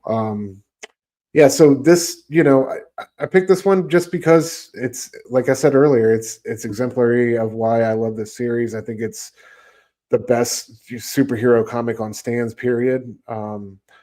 It's just really just brilliant. Like the characterization is on a whole nother level, and I love what it says about us as a society and human beings, and the way the inner politics and the drama of this and the way you read each issue with bated breath is unlike any other reading experience I had in 2025. And like this string of issues will be something I will never forget. Like I will come back to this moment and Etienne as a character for a long time as a comic book fan. And yeah, just geeking out about this issue and the issues we've had since. and that will hopefully continue to have has been one of my favorite things. So yeah, dude, gotta thank you for being such a champion and getting me to this point, man. You've been a staunch supporter of this book since issue 1, and you really have drugged the rest of us up this mountain with you. So I got to say thank you to you for such a brilliant recommendation, and I hope we've done a good job spreading the gospel and trying to put other people on to, like we've done, trying to do with Kaya, trying to put other people onto this brilliant book. I've seen Casper and Kieran posting a lot of stuff about people saying that Power Fantasy made a lot of top whatever lists, right? And I'm so happy for that because, like, man, does it deserve all the love that Absolutely. it deserves, all the love it gets, and it deserves all the love that it doesn't get either. But like, it needs more, right? Like, I mean, just all eyes need to be on this book because it does feel like a special moment in time for comic books. Yeah. So what do we got next, bro? Oh, hold on, let me see what the comments say real quick. Yeah, chat's popping. John says phenomenal series. Hell yeah, John knows what time it is. Yeah, I was watching him and White Whale, and I remember they were talking about this series as well, and they had, they had held on it in the high top regard. best of. Yeah. Absolutely. Oh yeah. The Power Fantasy has so many levels to it. One of my favorite comics on the stands. Want to see it continue. Hell yeah. I Yes, hope sir. it keeps going, bro. It Hope we get feels it like for a there's more minute. positivity, and there hasn't been a lot of talk about the magical issue 16 anymore. In fact, Gillen has come out and specifically said, no one's ever said that that's the last issue. So that gives me hope. I feel like we got some positive momentum. Hell yeah. Hey, speaking of incredible artists, bro, we got Raymar Brunson in the house. What up, bro? You talk of Cosmic Lion fame, Raymar Brunson? Absolutely, man. If y'all are not familiar, y'all go check out Art of Bronson. I think he's at Art of Bronson on IG as well. Raymar, I got Ghostman in the collection somewhere over here. An incredible artist, dude, doing incredible things over there on Cosmic Lion. So, Oh yeah, check that out. I forget the name of his latest release escapes me, but Raymar, plug it in the chat if you can, man. But y'all check out Raymar, dude, at Art of Brunson at IG, man. Incredible artist. Thanks for coming through, bro. hell yeah. Good to see you, man. Oh yeah, Ghostman is my shit, bro. It's good to see that come back. Hell yeah. Ghostman's so fire. We got Derek Neiman in the house. What up, Derek? Good to see you, bro. Always good seeing you, dude. Oh yeah. All right. You're up, bro. So all right, what do we got next here? Slide loaded it up. Oh Conan my the Barbarian, God. number 25. This was a special issue, dude. Yeah. First of all, Jim Zub, like, if you're not reading Conan, if you feel like Barbarian, like, how great could a story like that really be? Pillages, he plunders, right? He gets into fights, and like, no. There is so much more to the character. And I gotta say, issues like issue number 25 really, really, really bring that to the forefront. If you have decided that you haven't wanted to listen to any of the great things that we've had to say about it here and on our individual channels, that's okay. Go pick up issue number 25 because it is such a wonderful celebration of the character. And it's just further proof that Jim Zub is like this wealth of knowledge of the Robert E. Howard just library, right?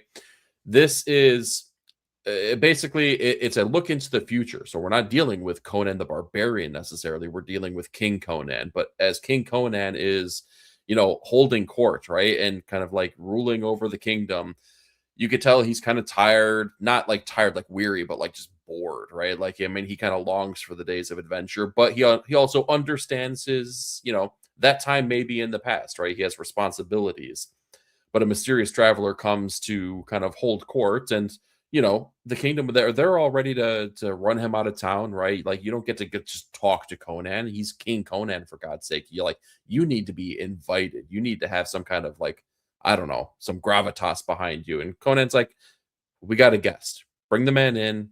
Let him stay here. He can stay and do his thing, right?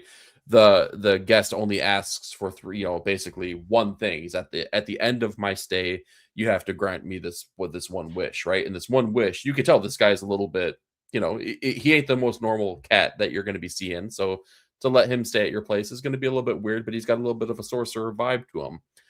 Through the machinations of this, as his time comes to an end, he basically has Conan go through like basically a retelling of all these enormous like actions that took place in the time of Conan himself. We get to see Conan taking on frost giants in his youngest days, right? Like kind of like harkening back to his time with like one of the most famous stories, the frost giant's daughter. He's taking on the frost giants. You see him taking on the gigantic serpents, that kind of like reminisces back to Set, right? To the Stygians. You get to see all of these activities that have happened, and you get to see them all done by Alex Horley. Bro, look at art. That art is unreal, man. Dude, it is like, and I think you and I had talked about this. So like, forgive me if I'm Wow. saying things over, right? But doesn't this feel? It's like the old school covers of Savage Sword of Conan that were done by Joe Jusko back in the day. It's like those brought to life, right? It's like if Jusko and the Hildenbrands like had this love child baby, and I think I've said that before. It might even a bit about this issue.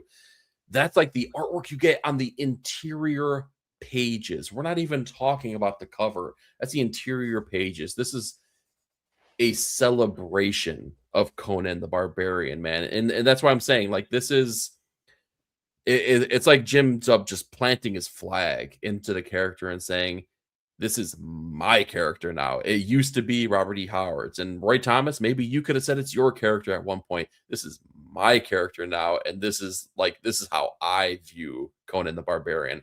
And let me tell you, it's like the fire was always lit for this run for me, but it was like that flame became like, a roaring fire. Like it just made me like go, holy crap, dude. Like I cannot miss Conan because of things like this, because special stuff, man. It's really, Yeah. really special. And now that they're playing with time and we get to see not just the earliest days of Conan, or Conan just kind of like, doing his adventures, which get a little bit meandery. Now we see like a little bit of an end game. We see where Conan will go. And that gets me really excited for, quite frankly, everything, right? Whether it's Savage Sword, whether it's the events that are happening right now. Like we got the end cap to the event here, Scourge of the Serpent, that just came out today. Gets me really excited for this. Like just all Conan content, give it to me. Like just stick it right in my vein, and just like I want it right here, right now, immediately. Wow. Yes. All right. It's like We that. we freebasing some I will. I don't tempt me with a good time. Yeah, dude, I think it's one of the best Conan runs of all time, right? I think what they're doing right now with that character and that IP is special. I definitely got a second to you on the Jusko vibes. It felt like that all the way. I love how it's like this story. I love how it's, just sets up. The stranger shows up.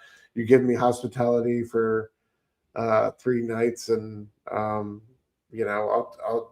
tell you why I'm really here, or whatever like that. And I love how exactly. kind of Conan plays his game, and it goes from there, and it just turns into the wildest shit. But yeah, it's cool to see him as king, super respected with with the queen, and in a nice, like, secure, kind of stable position. But yeah, dude, this one brought all the thunder and the fury. I just love like these shots where it got super crazy, towards the end, and when things like devolved into something else, it was just it was brilliant, man. So this one, like, I haven't been keeping up with Conan like you and Nick have, so like this one slipped under my radar when it first came out. But are they doing this for like just special like issues like 25 or 50 or things like that? So this felt special. This was like a milestone issue, so it was kind of like a one and done kind of thing. But I think it was there was a sense of timing there too, because the latest issues of Conan the Barbarian proper gets back into the storyline, and the storyline it jumps into is Conan's first interaction with the kingdom of which he will become king. Oh hell yeah! Okay, Yeah, so that's it's like dope. so it's a great That's jumping a on nice, point, and absolutely. then I like it that just little bridge. Yeah, yeah, that's cool. yeah, really good stuff. Oh yeah. Well, shout out to Jim Zub and the whole team at Titan, doing an incredible job, Yeah, bro. and if you I haven't know. already, check out our interview over on Nick Comic Culture's channel as well, where we got to talk to Jim Zub. Had a great time. Oh yeah. Have you seen how many people Titan have on this book? Like their credits, like it's so many people. Yes, It's yes, I do. crazy. Yeah, that first page is always just like it's like a freaking Star Wars text crawl, Yeah, basically. so many associates and hmm yeah, it's wild. All right, great pick, dude. Conan the Barbarian, number 25. Check it out, guys. Alex Harley doing the art. Jim Zub writing it. Gabe says I'm not really a Conan guy, but that this Titan period is incredible. Oh yeah, dude. They've gotten That's what I'm such saying. great artists to work. Yeah. The art, yeah. It's been just a murderer's row of like talent like that. A lot of names I've never really heard of, but good lord, like all these guys have been turning in such beautiful, beautiful work, both here and Savage Sword. It's been hmm like so thorough, so consistent. I don't there has there ever been an issue of Conan where you're like, it's not really working for me, artwork wise. Nope, That's nope. crazy. Yeah. So shout out to them. All right, moving on. You know I was gonna gush about this shit again, y'all. Absolute Batman number 12. You know that's what that was going to be on the favorite single issues of 2025. Y'all, come on. This is the one where we get the brutal Bane beatdown of Bruce's friends, man, and we see the mess he's made of everybody. And not only that, but we start off with this great Croc interaction. Just love seeing Croc here, like in all his glory with the full roar there, just so crazy. Then Bruce, waking up, I love this conversation between him and Pennyworth. Pennyworth trying to tell him that he's not ready. He doesn't, you're in it now, kid. You don't understand the game we're playing. And then, man, And he didn't. Dragoda Let's and be the body honest. horror throughout this book, man, it's just been so brilliant. Good Lord. And here is just like where he really just broke the volume knob on it. Between Ozzy, you know, honestly, our boy Harvey was more restrained. It was brutal seeing what happened to him as far as like getting his face crushed and lit on fire. But like the grotesque, we don't really get the full impact of it with him all bandaged up like that. But between Ozzy and then Edward Nigma with the brain getting rewired, dude, like man. This one set all the wheels in motion for our final confrontation, which was every bit as epic and could have um, easily made the list as well. But guys, this one is on the list just because it shocked the shit out of me. It was one of my like, what the fuck reads. It was like one of those ones that sends you running to talk about the book with your friends, and those are my favorite type of comics. That's what I read it for. I love those type of moments. It will always live on in that horrific way. I just love how shocking and gruesome it was, and we knew something like this was on the horizon in some sense. Like hmm we knew it was all too good to be true, but the way they kind of broke us like this and showed us, yeah, like Alfred said, man, it's you think it's one thing, you're not understanding the situation you're really in it now. And then not only that, but like Croc at the beginning, and then the introduction of Selena at the end, like you know, knocking Alfred unconscious with the tail, and Yep. then the brilliant like helmet and Bruce in the reflection. I mean, you're just Rhoda firing on all cylinders on this one, and yeah, just some truly shocking, awesome page turns, dude. And this one makes the list just because it had my jaw hitting the floor. And it's just one I just reread with a chuckle yesterday. It's so badass. And think about this. What was your experience reading this one the first time around? And it still resonates for you? Oh, dude. Yeah, well, remember, we've talked about this multiple times at this point because we showcased it here. I know we talked about it on the best of the month comic Yeah. book show over at Pop Culture Philosophers. I talked about it myself on my show. This was very truly the issue that like it was building for me, and I was just like, Batman's stupid. Batman's okay. It kind of makes sense, but maybe if it's not Batman, then I'm like, Batman's good. And then this issue come out, and I was like, guys, Batman might be great.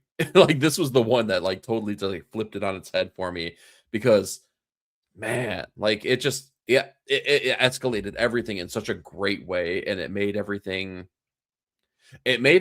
make sense in regard to what Scott Snyder was trying to do in this world. And I feel like there was just such a great sense of clarity behind what absolute Batman or an absolute Bruce and Gotham and all this stuff, what the absolute versions of these things were truly going to be. Because I feel like there was like this, I feel like you were walking through a haze a little bit, before in all the issues climbing up to this. Because you're like, well, what does this mean? He's got a friend group, got a dump truck, right? And like what does all this mean, right? And it's all feeling very silly. This did not feel silly. And it could have been over the top and it could have been taken very silly. But like, I mean, let's look at the page you got right here. Oswald Cobblepot was right there.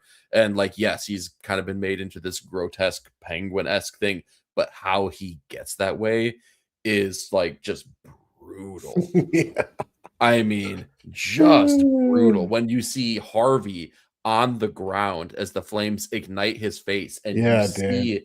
you see like the embers glow through like what was his eye socket.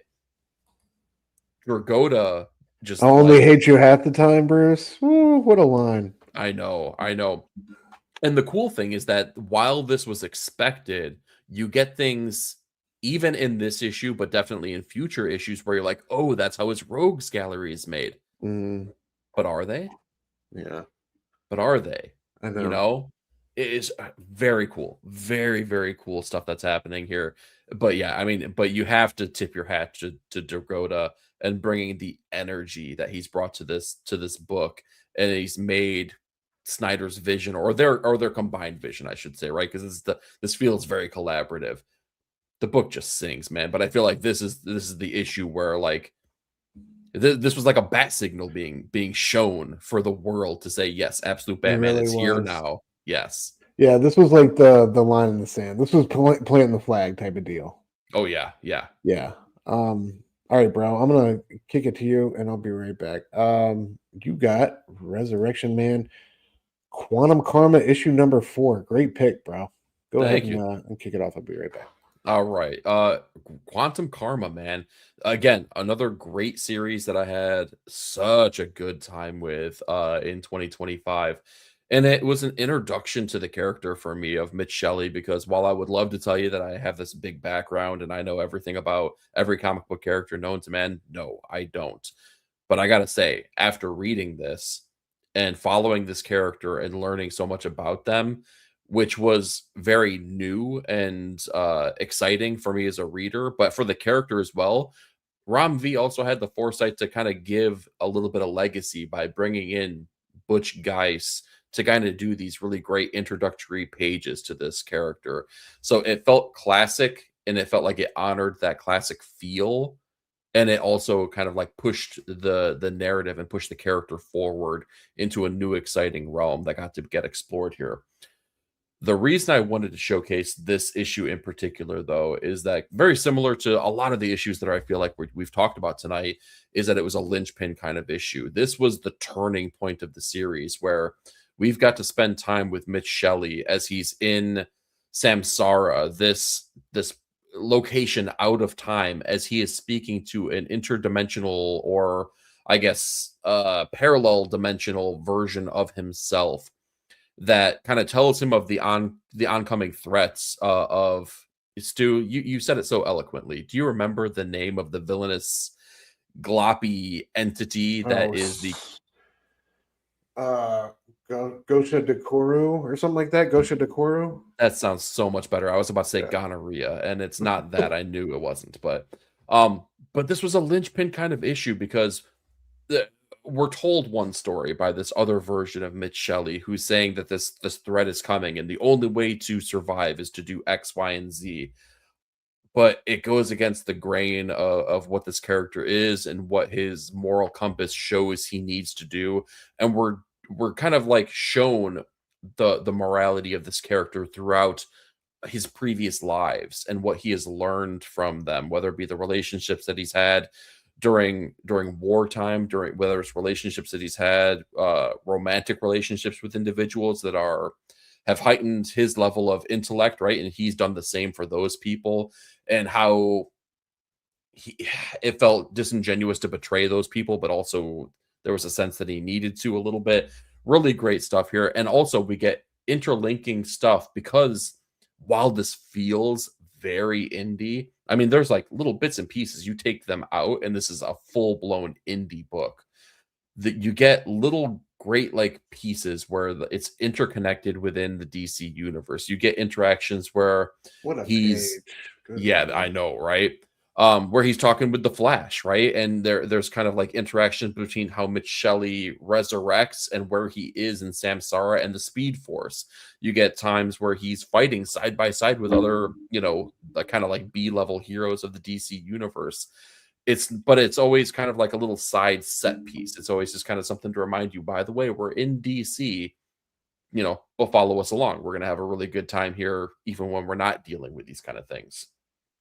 This all culminates, though, into the ending where we see this villainous, cannibalistic thing, which, by the way, gained its powers by eating parts of Mitch Shelley, and then also Vandal Savage willfully provides some of his flesh to this thing to either further empower it to kind of become even more powerful and overtake, what could. Well, you forgot to say that like he was originally an evil piece of shit. Oh, he was a cannibal. Prisoner, Regardless. yeah, prisoner of war camp general that,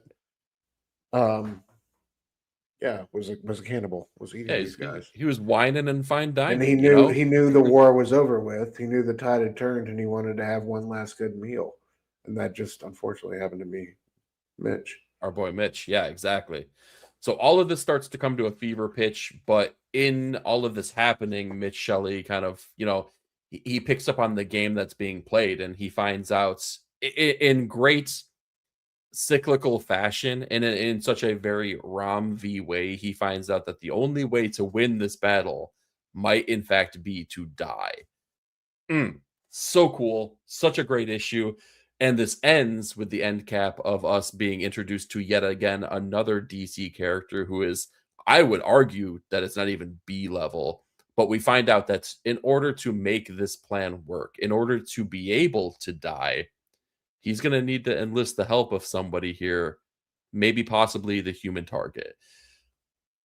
Awesome stuff, man. Yeah. Great. This was such a great series that I had a wonderful time with. But yeah, this was that turning point issue that really elevated everything for me, man. And I had a really great time with it. We didn't cover this, and I guarantee we would have had we not had the responsibility to make sure that we had to fix the Eisners and make sure that the proper accolades were thrown at certain things for a week. So otherwise, I'm sure we would have covered this issue. Yeah, absolutely. I love this scene at the end when him just falling into Samsara or whatever. Yeah. Kind of like sacrificing himself. That was just one of the most beautiful moments of the whole series. But yeah, man, so many epic pages. This one, what? Mm-hmm. That color work is just so primo. Another thing where I'm like, do I want to open up the Kinetic website? I could. Anand, shout out to Anand Arcade, did an incredible job on this series. But yeah, how this thing just transforms is just incredible.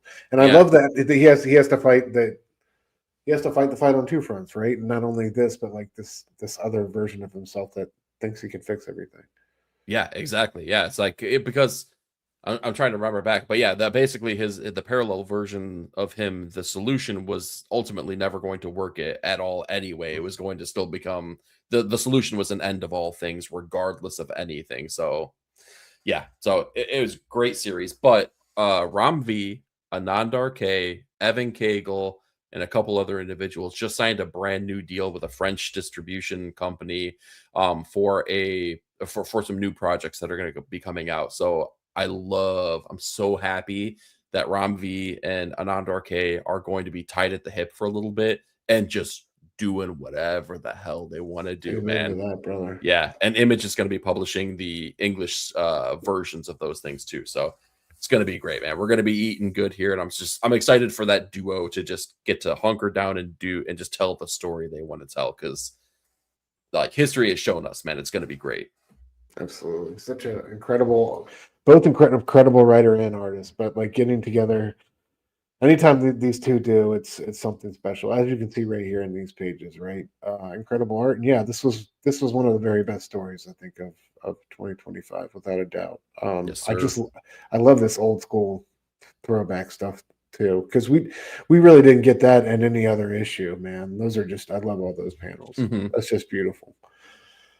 So yeah, great pick, man. Thank you. Thank Yeah, you. not only that, but the like the Christopher Chance cameo, the Phantom Stranger did a primo job. Like Yes, yeah, thank you. Yeah, I forgot about that one. just enough, like just enough with the DC characters to really make it work. Um, all right, hold on. I missed a bunch of people in the chat. I'm trying to go back up. Oh, there he is.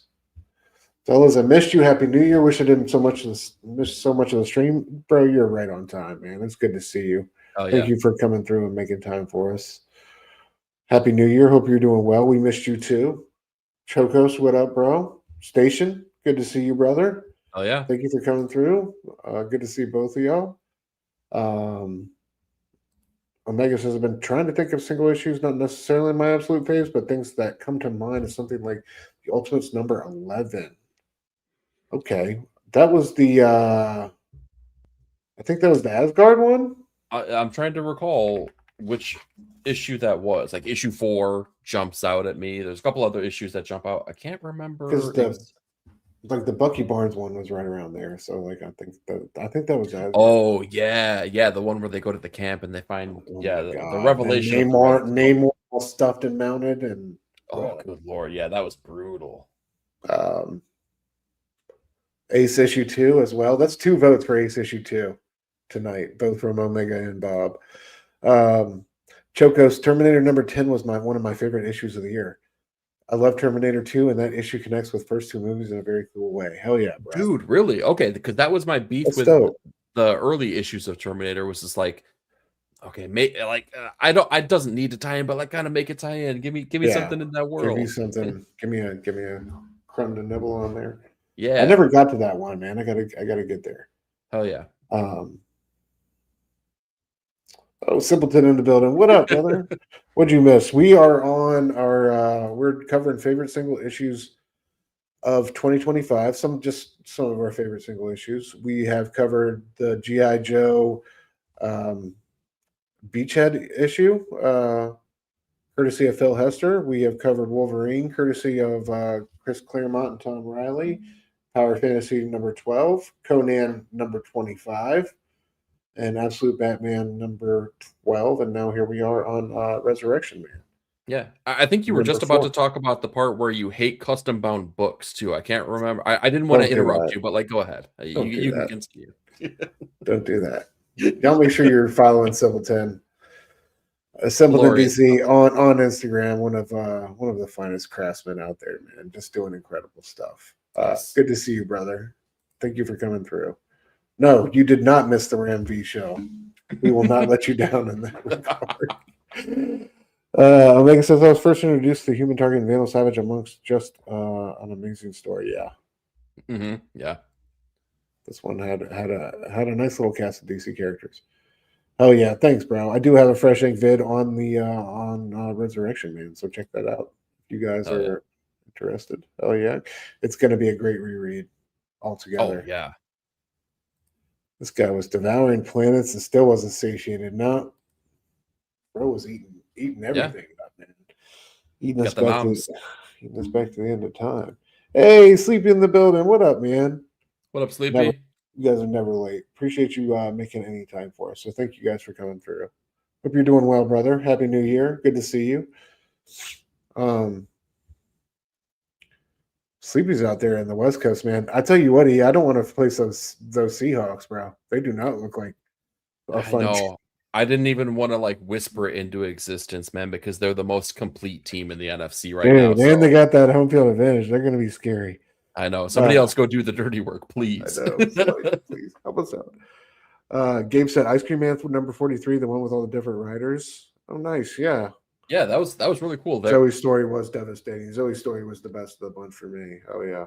That was a tough read, knowing the background behind it, and like she's been very open about it on the socials during that time, and yeah, that was Yeah. rough. Yeah. It's also really cool to see though an artist or a creative kind of work out their trauma, through the medium, and that was really cool of everybody involved to kind of let that happen. Yeah, especially if there's a sense of peace that comes from it too, man. That's like obviously the most Absolutely. important part, right? Hopefully it was cathartic for her in some sense, and I can't wait to see what she's doing. I think she just moved stateside or something like that, so hopefully we got some big things coming. I think she's just one of the most premier young talents in the biz. Her future is going to be killer, dude. Hell yeah. That girl is something else. Excuse me. Ace number 2 is the best, dude. Ace number 2 is popping off. A lot of love. I gotta go ace number 5, guys. If I want to go ace. Ace number 5, I think, was mine.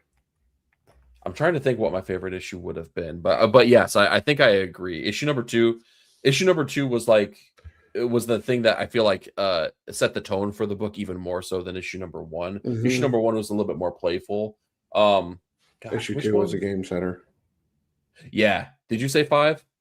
5. Yeah, issue number 5 for me too, then, for sure. Yeah. I didn't remember which one it was in particular, but the storyline where, reliving that moment through a Zawadzki's like, I've given you taste here and there. He's like, now I'm really going to show you what I can do with composition and page design. Mm-hmm.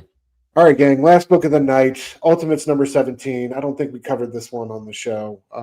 The Doom issue, if you weren't familiar, we get basically the background on this version of Ultimate Doom and how he was effectively made by the creator, this tortured version of Reed Richards. Again, like I said earlier, excellent work by Juan Frigeri throughout the series. I love the job he does here with these the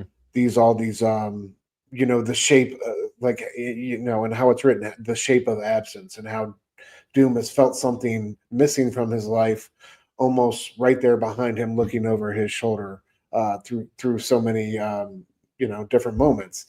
And we get like through these flashbacks and him trying to develop the Fantastic Four project in modern time, and just kind of going through some of the events that we've seen in previous issues with the team, and like that we get more of this character fleshed out. We learn the horrible things the Maker's done to him, like removing that part of his brain that gets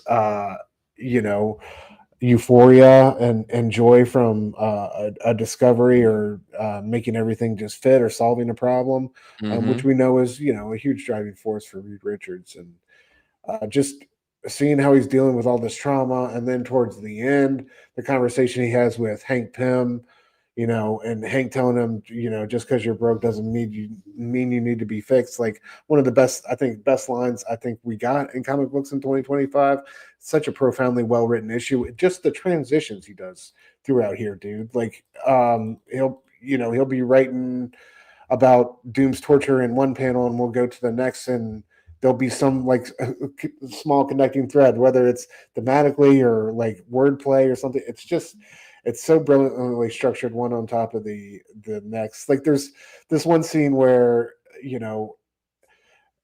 the Maker's fingering Doom's brains, and the next scene is him with his weeping into his hands. I won't stop. I swear I'll never stop. And then like the next thing we see is one of these Fantastic Four experimental people that he's trying to give superpowers inside of this cosmic energy chamber, screaming stop. It's just like the way he's able to segue and sequence some of these things is just brilliant, man. And just the revelations we get throughout about who this character Doom really is, and everything he's gone through, I think was magnificent. Yeah, and it makes me wonder how easy or how difficult it was for Camp to craft this issue, because it works. So this is very similar to issue number 4, where we get basically a time and place, right? You can read the top of the book and just read that first panel through and through, and it's kind of like a version of the past, right? And each one of those top panels like flow through and you get that complete story, and then the middle one, Yes. it's not the present but like the more recent past, and you get that flowing through, and then the bottom. But on top of that, if you read it from top to bottom, the events that are happening, it's almost like an explainer to why it's happening, so like it reads together very concisely as well. Like That's so how dope. do you wrap your brain around crafting a story that works that way? Like, like I wonder how long it took Camp to do this. Was this something he was just like boom, boom, boom, boom, done? Because that wouldn't surprise me. But equally, it wouldn't surprise me if he's like, I've been working on this since issue number one dropped to fine tune it. If you told me that, I would be like, no, that's not surprising either. I'm just so curious, man. I would love to like get inside his brain and like just talk to him and be like, how did you do this, man? And just shoot me straight. How did this happen? Because it worked out so well. It really did. It's like I think it's one of the best written issues of the year. Period. I just think it's so brilliantly structured and plotted. And dude, the end, like we get the success. All Yeah. those poor mice, right? Yeah. All those poor damn mice. But finally, like we're, so what do you think the ultimate purpose is going to be with the Fantastic Four? You think it's just like a comfort thing? Like he needs them to exist to like to feel like all is right in the world? Like what do you think his like, because it seems like Well, regardless of what he's like, I don't know. What do you think what so okay, the so fix when I think of Reed Richards in any iteration, like I don't think of him doing the things he's doing to get a sense of joy from it.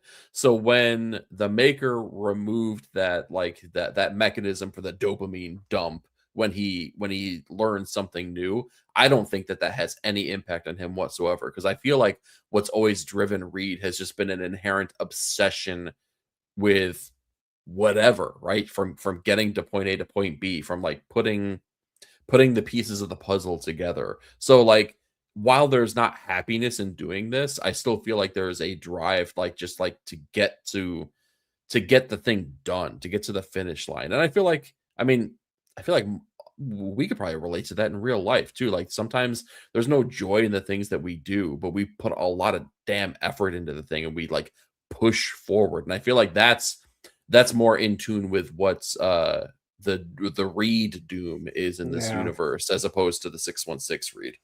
yeah. Um but yeah, again, shout out Juan for Gary doing a great job here through. I thought this is one of my favorite issues of his. Um Phil anything Noto. else?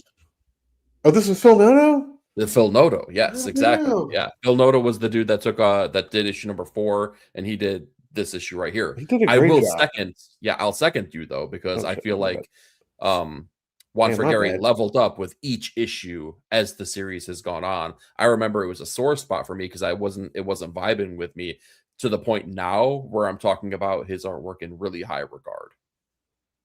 Yeah, and it's like I really love how I remember reading this at the first time and thinking something was off, but I like on the reread, I really liked how Phil synced up his style to Juan's. Like, because it's not necessarily the same thing at all. So that's really impressive. No, yeah, it's really not, because it's not the Noto you would expect. No, definitely not. And Phil's so versatile too, I feel. Hmm. Like, dude, there's some old covers I go back and look at, and it's kind of crazy to think it's him, considering like the stuff he does now. Yeah, It's wild how and much he's shout evolved. out to Chunky Hank Pym down there too, holding it down for all us guys that need to get on Weight Watchers. What? Respect. Hell yeah. Yeah, absolutely. Hank is my spirit animal in the Ultimate Universe, I think. Definitely. I could, Um, yeah, I can vibe with that for sure. Choco says Joker versus Red Hood DCKO was another best single issue for me. Okay. All right. That one did, I don't know about that one, but fair enough. You said it first, so I'll double down. Yeah, I feel the same way, because I'm so I don't like I just want something good to happen for Jason Todd. He's earned it at this point. Like give the guy a freaking cupcake or something. I Like just, whatever it takes. yeah, I don't know how I felt about any of those DCKO, like the fight ones yet. So we'll see. I don't know. And I wouldn't mind a 2-0 blinking here and there. Like not everything has to go 3 rounds. I'm just saying. Yeah, yeah, that's true. I know they want to do that to make it dramatic and fill up the pages, blah blah blah.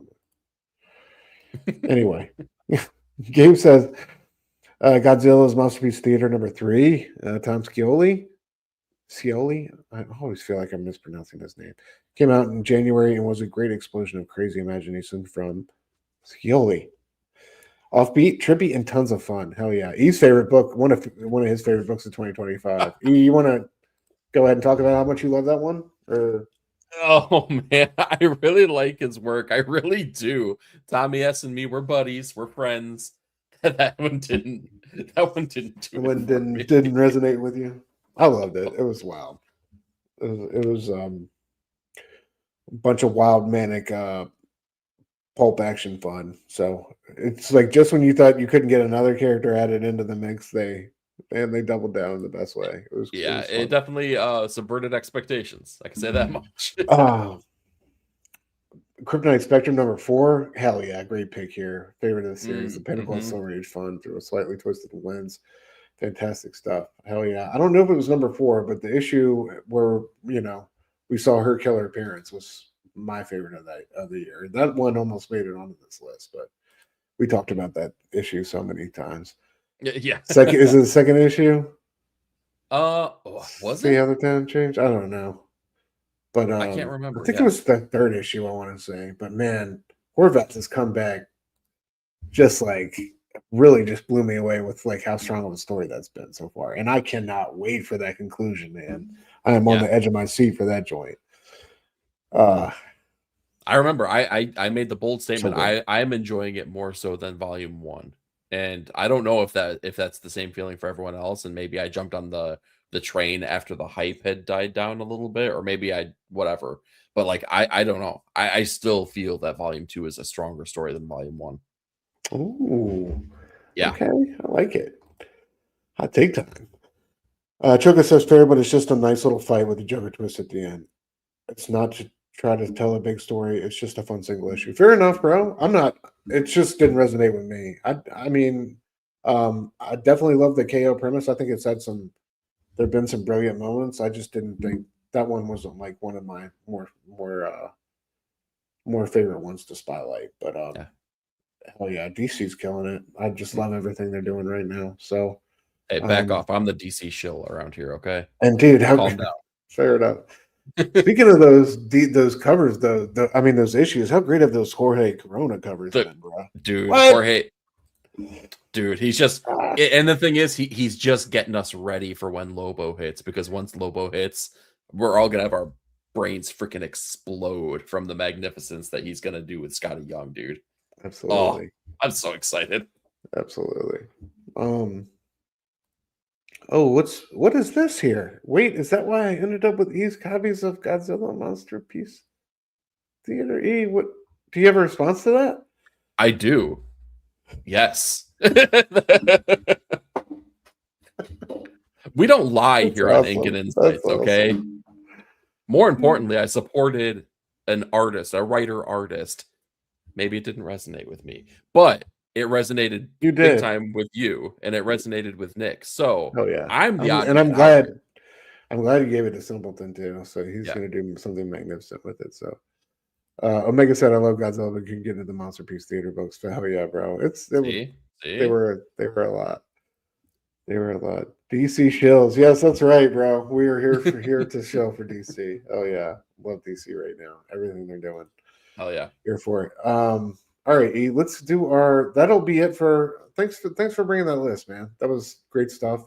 Love that all yours were books we really didn't cover on the show. I'm sorry to be such a basic bitch with it, but I love like I said, the heart wants what the heart wants, and those are definitely some of my favorite single issues. If you But didn't pick a Power Fantasy issue, I was going to. I was anyway, looking so, at like- Null Hunter. I was looking at Junie Bob's Monkey Meat. Like, man, there was some of my favorite single issues in there. There was, so many great things to pick from. So I don't, The Goddamn Tragedy. That's another one I was going to Oh, showcase, shit. but we showcased it. So many. What was the one with the Chris Sheehan artwork at the fucking top of the year? It was like those one-off stories. It had brilliant artwork. Who was the artist on it though? Chris Sheehan, I want to say.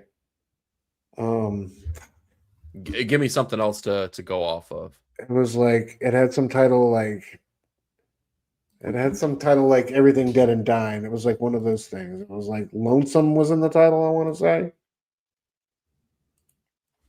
It's A not that. Long and Lonesome Grave or something, maybe. Oh, Mine is a Long and Lonesome Grave. It was the Yes. supernatural thing where like the guy just gets out of prison, right? And Dude, those first couple issues were fucking fire. Like I was thinking Yeah. about that one. Yeah.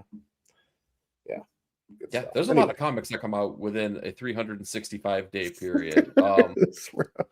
Yeah, There yeah. is. And there's some sneaky great ones, you know, even on series that start one way or end another way or vice versa. You know what I mean? Sometimes series are not, and especially a lot of times with those like, you know, different anthology type ones. And that was one I think that had a really strong couple issues at the beginning, but you know, didn't carry that the whole way through, but regardless was still really cool for a minute. Yeah, very true. All right. Comics of Future's best, bro. Talk to me. What do you got? Okay. This is so appropriate because we started this show by talking about Oni Press and Comics of Futures Past this week. Released on December 31st, 1998. Oni double feature #1 introduced the world of comics to Kevin Smith and the View Askew universe. For those who don't know about Oni Press was kicked off here partly by Bob Schreck. Bob Schreck of DC fame, as he took over as in editorial duties after he left Oni. He developed Oni Press as a way to say like, hey, what's coming out in the comic book industry is not vibing. I want to make a comic book publisher that is going to kind of resonate with the things that I want to see out of comics. That wasn't being delivered by Marvel, DC, or even at that time, Image. So he pulled this great pool of talent together, and what they started off with was Oni double feature #1, which was the introduction of Kevin Smith writing for comic books. Hey, nice. But on top of that, you get fantastic artwork by Matt Wagner as he gets to kind of render Kevin Smith's most famous characters of Jay and Silent Bob. More important than this issue, though, is the fact that Oni double feature is basically a flip book, right? You get a half of a comic book worth of a story. You flip that puppy around, you get a different story on the other side. This series ran for 13 issues, and got to showcase a lot of great creators that you just weren't going to be able to see out of traditional comics at the time. People like Jim Mahfood, people like Scott Morse, people like Nathan Fox, people like Mike Allred even threw their hat in the ring here. Now, granted, you saw his work previously on things like Mad Men, but it got to show a spotlight on there too. It just shows the gravity well that like Bob Schreck took, because what happened after he left Oni Press and went to DC, he pulled all that talent through. And what happened at Marvel when they saw that happening, they started to pull that talent in, and the industry became better as a whole, became more diverse, became more indie because of things like Oni double feature #1 coming out. So I figured that was appropriate to showcase here for Comics of Futures Past. Oh yeah. Affleck was the bomb in Phantoms. He was though, wasn't he? Phantoms like a motherfucker. Oh yeah, that's awesome, man. Dude. That's awesome. Yeah, good stuff. Good stuff. Shout out to Bob Schreck. Fucking, we salute you, sir. Yes, Fucking sir. Legend. Yeah. Unfortunately, you can see the color difference on this. I can only find the second print. I haven't looked too hard, but I got to track down a first print one of these days. Hell yeah. Yeah. Yeah. Matt Wagner, that's dope. Yeah, dude. Matt Wagner, he's awesome, man. If you haven't checked out any Grendel, He's a huge blind. No, Grendel's a huge blind spot for me, bro. I need to get on it.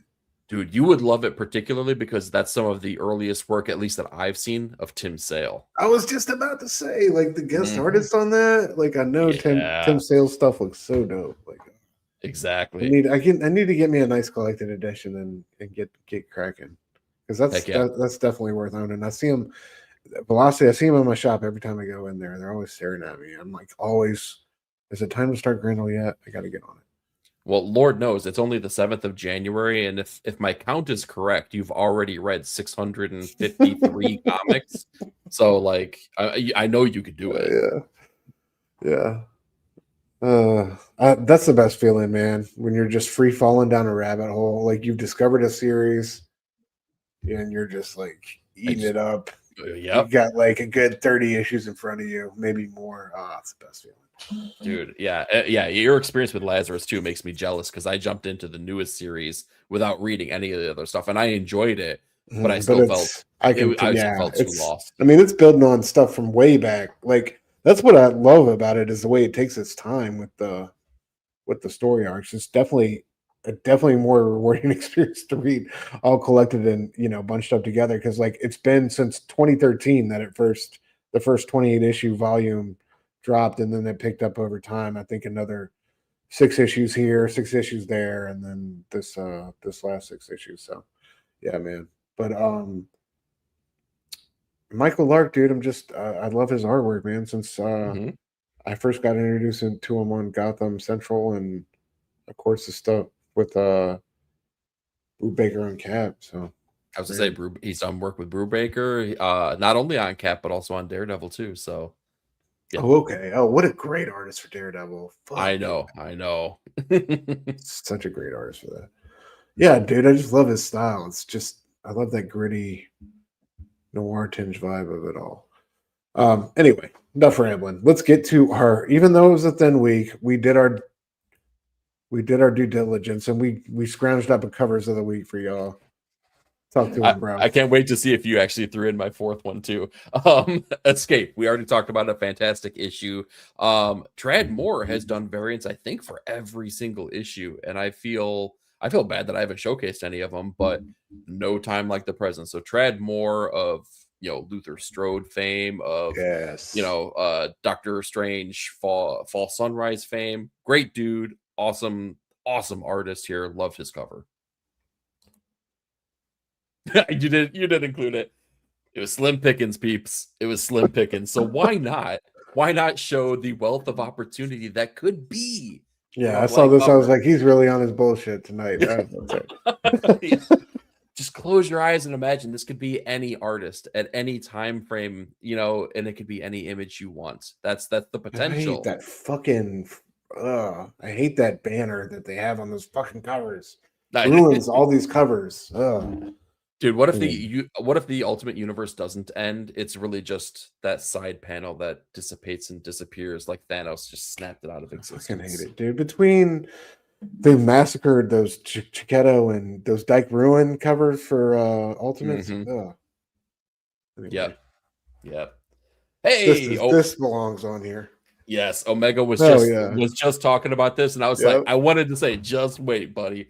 yeah. Yes, Lost Fantasy. They're doing awesome video game homage covers. This one homaging Metal Gear Solid 2.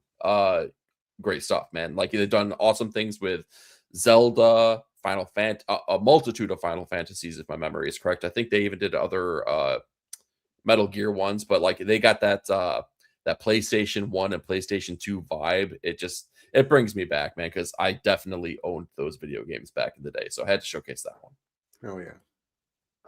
And last but not least, man, I didn't want to be the person that forgot an artist on a cover yet again. But we had to be researching, and I got League up over here, and I clicked off of the link that I had here. So I'm going to try to remember this. This is Sorcerer Supreme cover by Dev Pramanik, I believe. I'm almost 99.9% positive that I'm correct here. But Sorcerer Supreme showcasing this cover is the one showcasing the possibilities of who that new sorcerer could possibly be. Every other cover gives it away though, but I think that this is the cover that definitely was the best amongst the bunch. Hell yeah. All right, good stuff, bro. You All found right, you found a couple bangers. I did. What do you bring to the Yeah. party? Javier Rodriguez doing a skin please variant. Yes, please. I love Mhm. this like the other being kind of like inside his coat, his figure there. It's super dope. And I love the colors here. Gorgeous. Yeah, it's different. It's interesting. Like I feel like it's a palette. It's probably because of Absolute Martian Manhunter, but it's a palette that we don't get to see him use regularly. I know. Javi's just really killing it on another level right now. Excited about everything he's putting his hands on. Dude, Kari Andrews doing the Punisher, giving me Liefeld legs. I'm Yeah. here for it. I'm No here kidding. for it. I'm here for it all day. I saw those Liefeld legs. I was like, this shit's going on covers of the week. Oh yeah.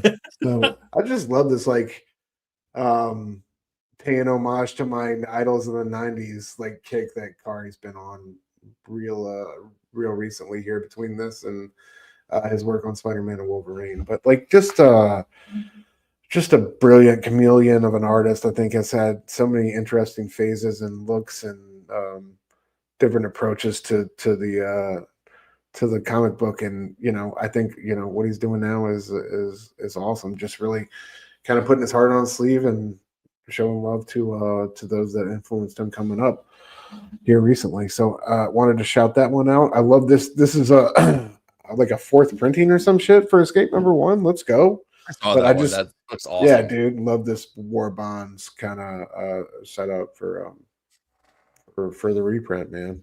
And shout out to the Giant Generator team for that many. That's brilliant news. Book definitely deserves it. As we said earlier, Torian Clark, who was killing it over on Green Arrow, unfortunately had to not see him anymore on that book. But yeah, just love this the Ultimates variant here with little mini Janet Van Dyne and a bloodstained shield folder. Super dope stuff. Especially ominous given what happens inside the issue. Last but Yeah. not least, I love what Chip's been doing lately, man.